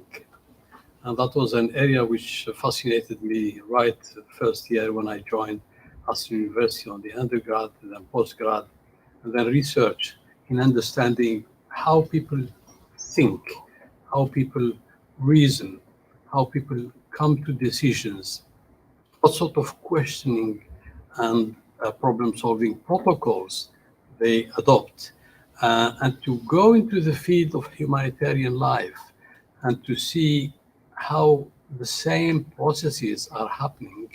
I think it's very crucial for students and for future graduates before they go and when they go, and some of you probably working and studying, it's very important, this critical thinking, the way you approach problem solving so that you make the right decisions, you prioritize the solutions and select the right options that make sense to the government, that make sense to the bankers, the donors, that make sense to those receiving aid and assistance. And therefore, it's very important. Maybe we had a module called scientific reasoning, which still is resonating in my head. And the way we ask questions, the way we approach the problems. And I think Dr. Lauren was really triggering all sorts of interest in the various scenarios that she has presented. And there you can see how people think and reason and solve problems. And one of the aspects, and I stop here, that I was interested in, that I was doing, was this expert witnessing, following experts and see how they solve problems, and then try to ask and understand why they took that problem-solving protocol, that decision at that moment, etc. So it's very important in academia, people in the university, students and graduates and others, to have this aspect well sharpened in terms of scientific reasoning and deciding what to do and why do that. Thank you. My suggestion is always be positive to failures. There is golden phase for disaster manager. Learn from disaster, because we could make mistake any time.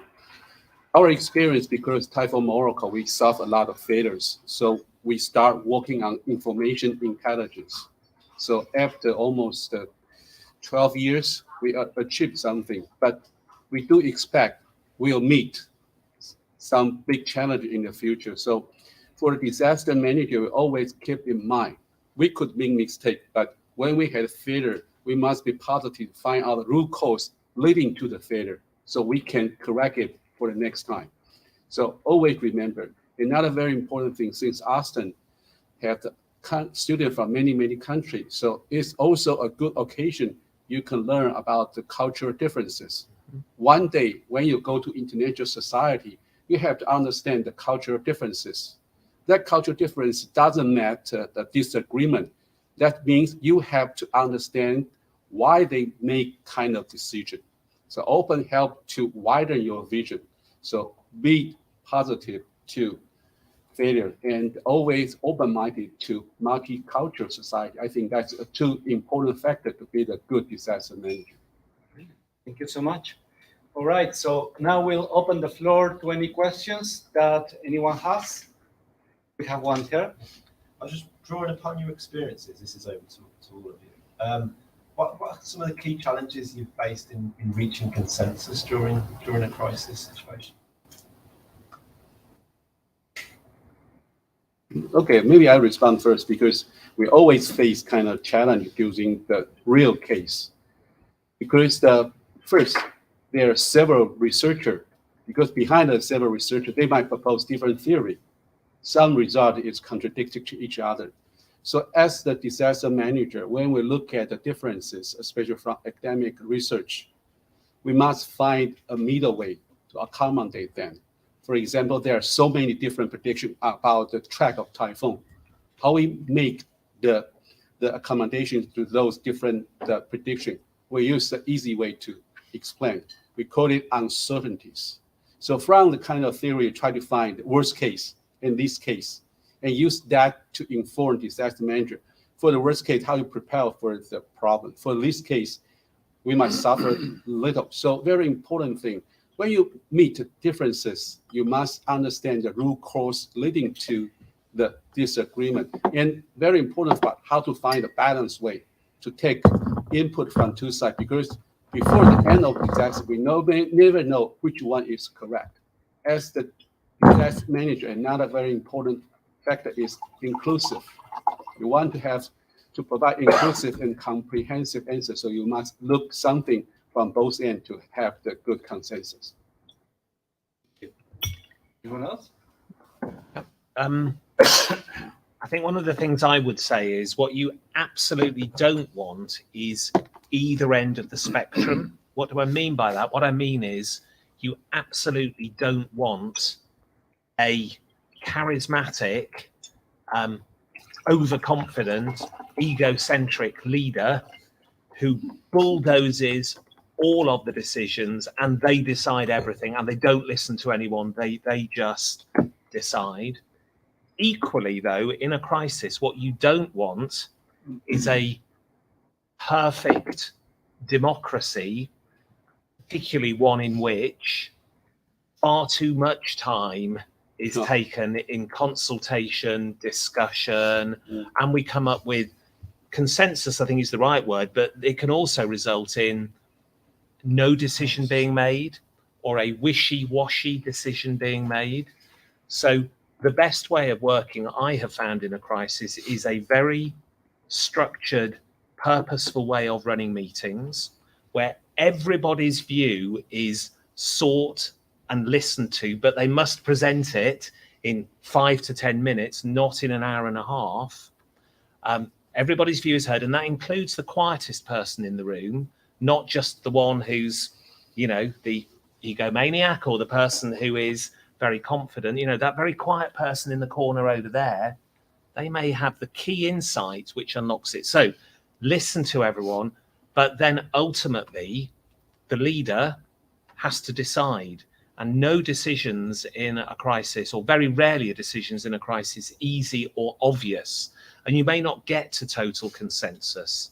So for me, it is about making sure you're not at either end of the spectrum, that you run inclusive but purposeful meetings, and that ultimately someone does get to the point at which a decision is made. Because in my experience, the worst decision is no decision at all. You know, commit to it. We can always change course later on, but we have to get to a point at which we're influencing what's going on.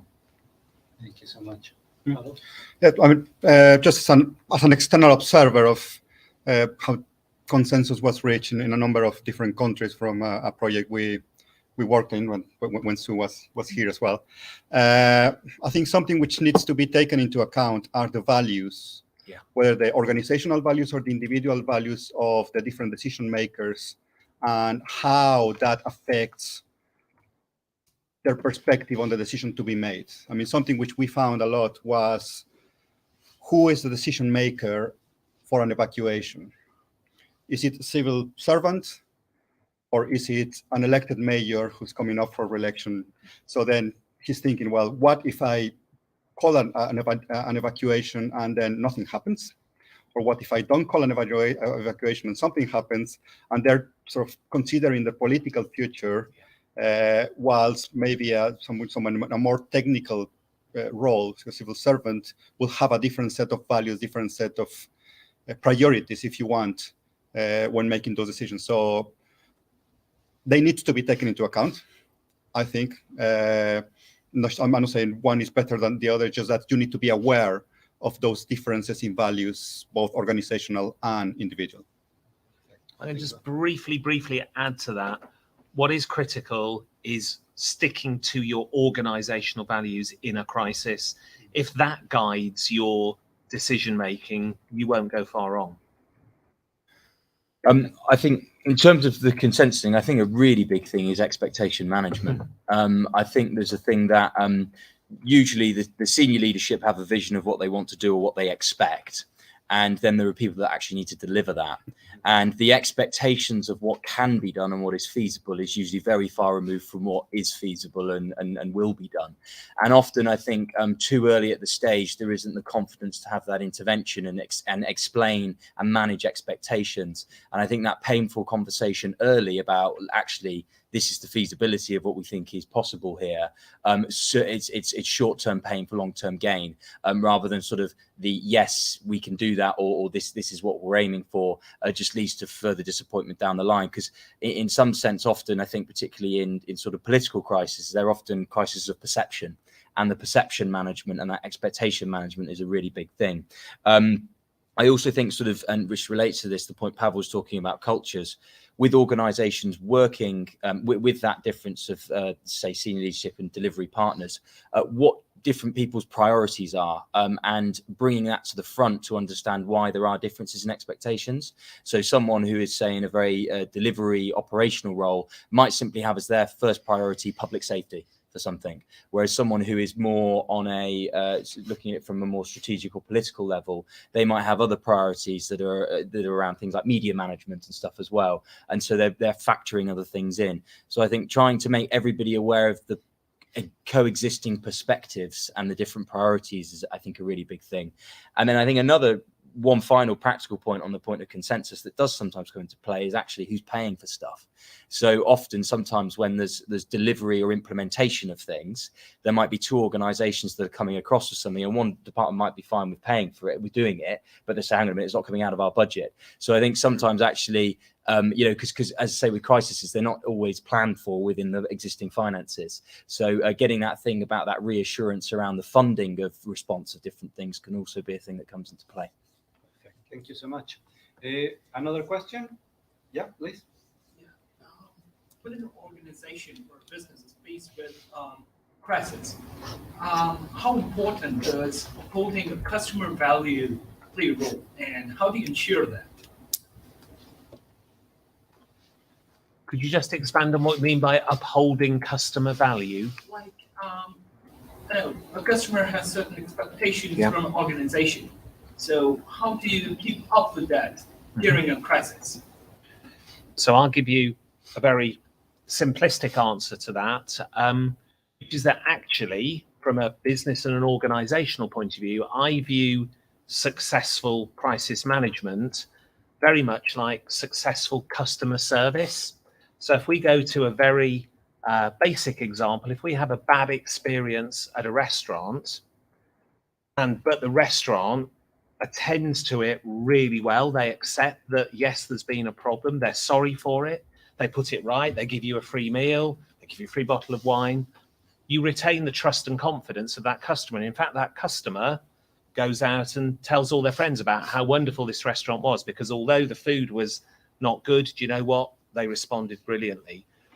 So I think there's a real parallel there with your question, which is, I think you have to, in your crisis response as an organization, at least meet, but ideally exceed, the expectations of your stakeholders if you want to retain their long-term trust and confidence. And one of the challenges is that word that or two words I've just used, long-term.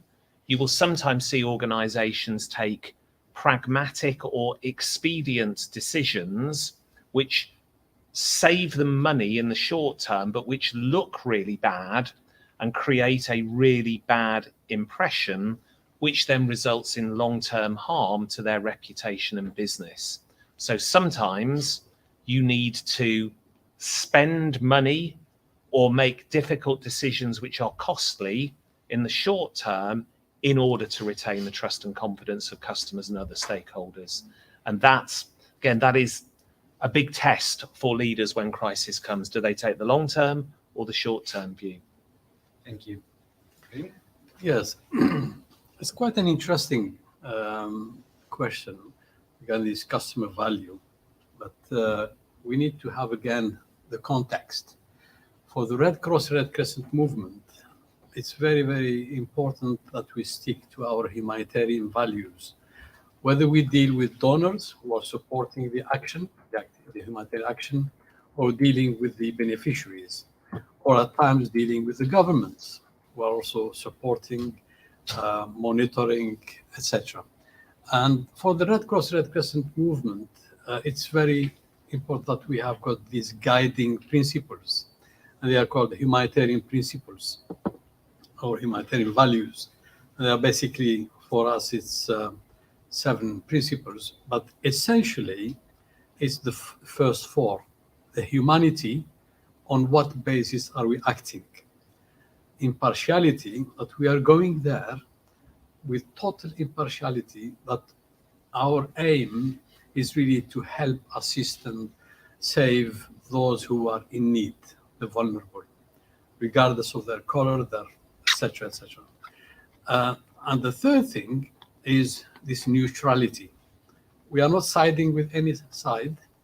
We are there really to deliver the value to the beneficiaries. And the fourth one is this independence. Even when we have got something from the donors, whether they are private, public, government, or whoever, the Red Cross and Red Crescent movement really puts emphasis on this independence. We are there to deliver assistance and help to those who are in need. And therefore, we want our hands free, independent, that they can monitor how we are doing, they can hold the Red Cross, Red Crescent movement accountable, etc. But the essence is that the aid is being delivered in an independent manner, and the decision-making is also independent manner. And here comes the value, as we are talking about, the customer value, whether it is those beneficiaries or backing the humanitarian action. Okay, thank you. I think from my perspective, I think what's really important is that regular communication. So from the very outset of that relationship with whoever you're working with, understand needs on both sides. Exactly what are they looking for from you, and keep communicating. So for example, at Trilateral, it's the research that we provide in crisis and security.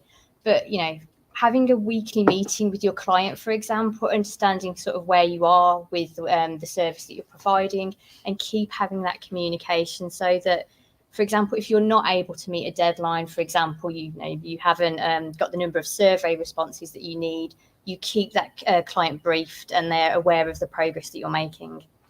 Thank you so much. Any other questions? Yeah, please. Yeah. So my question was, how do we, in emergency management and crisis management, how do we get out of the planning versus preparing a plan? So the idea of preparing a plan and having a document and then updating it and planning throughout the process, how do we deal with that dilemma of working through that document? I think we've been through this quite a lot recently, actually. I think the answer is routine testing and exercising. So I think, and where you can, trying to simulate scenarios of activation of different events or whatever, and incidents, to really get, to give people a practice and experience and a feel, but also because what you write down in theory is never actually the same in practice, and the reality is, even when you test an exercise, it's completely different to when you actually activate, but it's still a step closer than when you're doing it on paper. So I think baking into your sort of general practice, testing and exercising of drills of situations is the best way to do it. And we do that with all sorts of things, like we do fire drills in buildings and stuff, and that's just normal practice. So similarly, preparing for incident management or event response or whatever by similar simulations, I think is the best way to do that, and ideally little and often, so that you're getting it into people's headspace of how to respond to things, and getting out the bugs and the issues. I think as well, what's really important, is not just conducting research for the sake of it. So a lot of the research that we do is with end users that will actually use the research on the ground. And we make sure that the research that we do is applied so they can understand maybe some of the limitations or the implications of the decisions or the plans that they're making as well. I think first, those manuals should be living document, because wherever we have a chance to implement the document, we find something wrong. Mm-hmm. This is why sometimes we transfer some idea about disaster management. I always told my audience, my word just SOP, but the P does not stand for procedure. C stands for the principles. You have digest some idea and develop your own SOP. That's very important, because most of people just want to copy your idea and put into that book, but sometimes it doesn't fit. So do remember, for the disaster management, always no perfect answer. Always have a better answer next time. So keep learning and keep updating the information. So it's very important. Like our SOP in the EOC, we update every year, because every year with something wrong previous year, so we update this year. So there is it can never ending process. Something which we observed was a sort of transition from having very specific plans to a sort of all hazard plans. So right, having very detailed instructions. So this is what happens if there's a terrorist attack. This is what happens if you have a flood. Because as I say, so if you have very specific steps, but reality is not going to be like that. So you come back to those principles of sort of, this is our, if you want, sort of operating principle in a way. These are the principles that we're going to be guiding ourselves by. And then once a disaster or a crisis hits, then you work with those principles, but as I was saying, so you are flexible, you adapt to the specific conditions, because no disaster, no crisis is the same ever. Yep. Thank you so much. Final question? Yeah, please. Civil utilization, coordination and cooperation plays a vital role in disaster management. So, what are the important points which you should keep in mind or follow while coordinating or working with the civil stakeholders? Sorry, I didn't hear that. So basically, it is very important to have collaboration and coordination when you have a crisis. So for instance, if you're talking about army services, how can they engage with civil servants and civil organizations to actually work together, interact in a way that can help deal with the crisis? I'll give a quick answer on that. Rehearse it. So wherever possible, involve key partners and interrelated stakeholders in your exercising. If somebody is going to be critical in your response, involve them in your planning and exercising so that it's not a surprise when the event occurs. For example, we were involved supporting Team England in the Commonwealth Games, planning for issues which might affect them, but we couldn't do that in isolation from the organising committee, the emergency services, Birmingham City Council, DCMS, the government department. You all, as a minimum, need to understand how you're all going to respond, because you don't want it to be a surprise when the worst occurs. So plan it, and then ideally rehearse it. Yes. Again, this is a very interesting, important question. And usually the United Nations talk about this CIMIC, civil-military coordination. And it's not only the UN. Most of the NGOs are talking about, again, the Red Cross and Red Crescent. We've got a lot of work to do with all stakeholders, with all partners.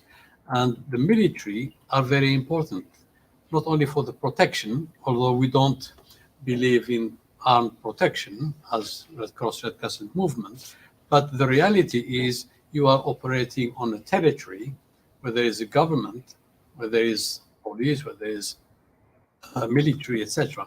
And therefore, you have got to interact with those. And for us in the Red Cross, Red Crescent, and it's becoming widely used, this notion of humanitarian diplomacy, how you connect with others and really use all sorts of tactics, communication ways, etc., to understand the other side story, the other side expectation, and make your side also understood to them. So it's very important, this communication. And usually, and it's a special case for the Red Cross, Red Crescent, especially those who know it, the ICRC, the International Committee of the Red Cross. They are very meticulous about how to deal with government authorities, and especially how to deal with the military without losing focus of the 4 principles I was talking about in terms of humanity, impartiality, neutrality, and independence. So we want to help, but we want to do it our way, if you like, without being patronizing, but being clear about how we are going to do the business without interference in the way we are going to deliver the humanitarian activity. And therefore, it's very important for you as students, for you as managers of crisis situations and disasters, to bear in mind that the humanitarians are not on their own, the militaries are not on their own, the backers, the financiers, the government, etc. And therefore, everybody is around the table, and we need to communicate and to come to some sort of consensus. Thank you. I was just going to say, I think it's also important to think about the public as an actor as well. You know, we know in a lot of crises that it's the public response that really matters. They're often either the first people on the scene, or for example, in response to COVID, it was their behaviours that really mattered. So it's important to think about the public's response and not have the conversations with the public when a disaster happens, but to start that preparedness work. So, for example, my colleague Selby, she's working on a project where she's thinking about citizen risk perceptions and disaster resilience, and how can we solve that gap between the authorities and governments and the public and get them to work together as part of that response. I think on sort of inter-organisational cooperation, collaboration, I think a really powerful thing that rates a real difference is that when you can have in organisations people who are have either been seconded to an organisation or they were previously in another one of those organisations. So, for example, if you can have a ex-military who's now a civil servant, or if you can have a civil servant who was seconded to the police, or people from the private sector who've now joined government, or vice versa. I think that makes a real difference when things come together, because on a practical level, organizations have their own cultures, they have their own languages, and people just understandably can act as like a translator. They know what that person's talking about, they understand their governance structures, and there's just an immediate translation that can be immediately understood. So I think that on one level, and then on a next level, they also will usually have those networks and those contacts, so you can more easily collaborate between one another. And then lastly, another thing as well, when they are working, because often there's an issue with sort of tribalism between organizations. In your talk, you're talking about trust and organizations seeing themselves as a part. Whereas if someone is, say, for example, ex-military, but they're now in a civil service department and they've got to work with the military, there's not that barrier of them and us, and they can break that down. And then once you become familiarized and the situation's settled, the rest of the organization can work together a bit more. So I think comments and other people from other organizations crossing over is a really effective way of achieving that, if you can. But that's part of business planning, I suppose, and factoring that in. Excellent. Thank you so much. Okay, being mindful of time, we're going to close the panel, but before that, I just want to ask each one of the speakers to take 1 minute to tell us something. What is next after the experience we had with the pandemic, after everything that has happened, the crisis that we have with Ukraine and so on and so forth? Give us one thought about what is the way forward to actually improve this field of crisis management. Dr. Lee? No, I steal the first. I will remind one direction we can think about. Redefine the internship. I think most of PhD want to find an internship. Of course, for the research, you can go to the lab, find a job to advance your study. But for a disaster manager, how about think to find a real location, maybe post-disaster recovery, maybe not search and rescue, find a location, do the internship to join real disaster risk management job. Otherwise, you just learn a lot of theory. You need to redefine in the future about your internship for research or for the practical implementation. For the practical implementation, I think you can apply the job no matter in UN system. Even my office, we open to kind of internship if you have interest to learn about real disaster management work. Thank you. So, I think it's to also think about the people that the disaster affects. Think about the community and the public. And I know I talk about this a lot, but it's because it's where my research focuses. But, you know, we learned a lot during COVID about how it impacted on the public and how they were part of the response as well. And a lot of the questions that Lauren asked earlier were really important as well. And I think the quote of the day for me is from the session that she led on disaster ethics, and about preparedness, and public are part of that preparedness. I mean, I have to say, probably follow something like that. I mean, I am a mathematical modeler, I'm an optimization, but I think we need to integrate that with the human aspects. I mean, talking to people is because our humans are the ones that are going to be implementing those models. Humans are going to be who are going to be responding. So we need to take into consideration. Obviously, we have all these algorithms and all these interesting technologies, but we need to understand both the people affected by the disasters and also the people responding to those disasters, and integrate that with all the cool stuff that we do. Thank you very much. Ed? It's quite a specific one, but I think for government, so Jonathan and I were talking a bit about before about why he got started with Insignia and stuff, is that in government, what you have is, in civil service at least, people can be assigned to professions. So they can be a policy professional, or they can be a comms professional, or a project manager, or something like that. And we were having this conversation earlier. Is that anyone who tends to work in the crisis management space in government there'll be a policy official first, so the policy official who works on crisis management, or a comms person who works on a crisis, or a project manager. And maybe if there could be some way of sort of introducing a discipline or profession that maybe flips that on its head.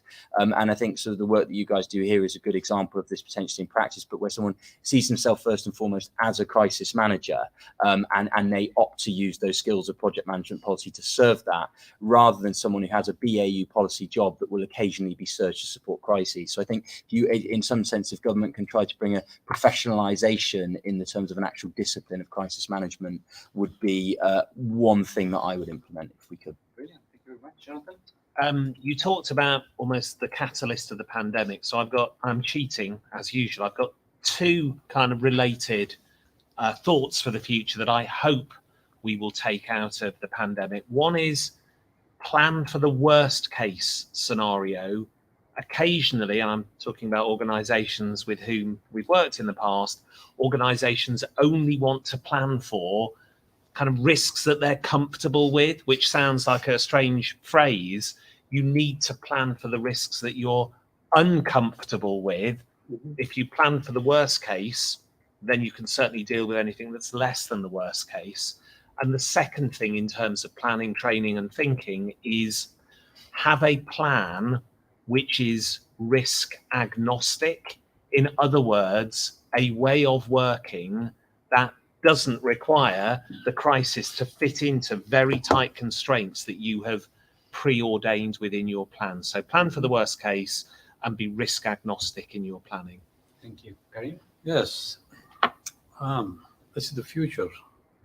I think what we have witnessed with COVID and with many disasters, Hurricane Ian, the floods in Pakistan, etc., crises and disasters are here to stay, and they become probably worse. So we need to be prepared to have an innovative mind, an innovative approach. We need to live really in the future and try to predict what's going to happen. Because what we are seeing is already past. We have not finished with the COVID, but it's already past. What is next? Even COVID, we knew about it from 2008, 2010. We knew that it was coming, but there was very little scenarios and preparedness and innovative thinking. And the third thing is this critical thinking, that we really need to look into the future in a critical manner, positive, proactive, and being better prepared. That's all. Thank you. Thank you very much, Karim. Can we thank our speakers today, our panel? And with this, I will let Pavel just close the session. Some final thoughts? Yes, I mean, I'm just going to be very, very quick. First of all, thank you to all of you for attending the day. Personally, it's been very, very interesting. It's gone probably a lot better than I expected, but then again, I'm a crisis planner. But I mean, that success is due in big part due to our speakers, our panelists. So I want to thank all of you for your contributions. I think we're all inspired, motivated, and really keen to sort of continue working on the ideas that are coming out today. Hopefully, this is just the beginning. We are just relaunching the center. I'd like to see more collaboration in the future with all of you. For our students, if you're interested in this area, I know we have some masters in crisis management, crisis and disaster management students here, but we also have many other students from other programs. So I'll be very happy for you to get involved with the center. And last but not least, a huge thanks to the team. So I hope I don't miss anyone, but sort of thank for Oscar, Kamal, Lauren, David, Jen, of course, who's keeping us, Sam, and Joshua, who's developed some of the videos. It's been a huge effort for a long time. But personally, I say I am very happy, and I hope you all have go away and think this is a worthwhile use of your day. Thank you very much for coming, and we hope to see you soon. So we're planning to do this every year, but there will be other events as well in the meantime. So seminars, probably some here, some online. So you'll be invited to those, and hopefully we can see you in those. So thank you very much. Enjoy the rest of your day, and we'll see you soon.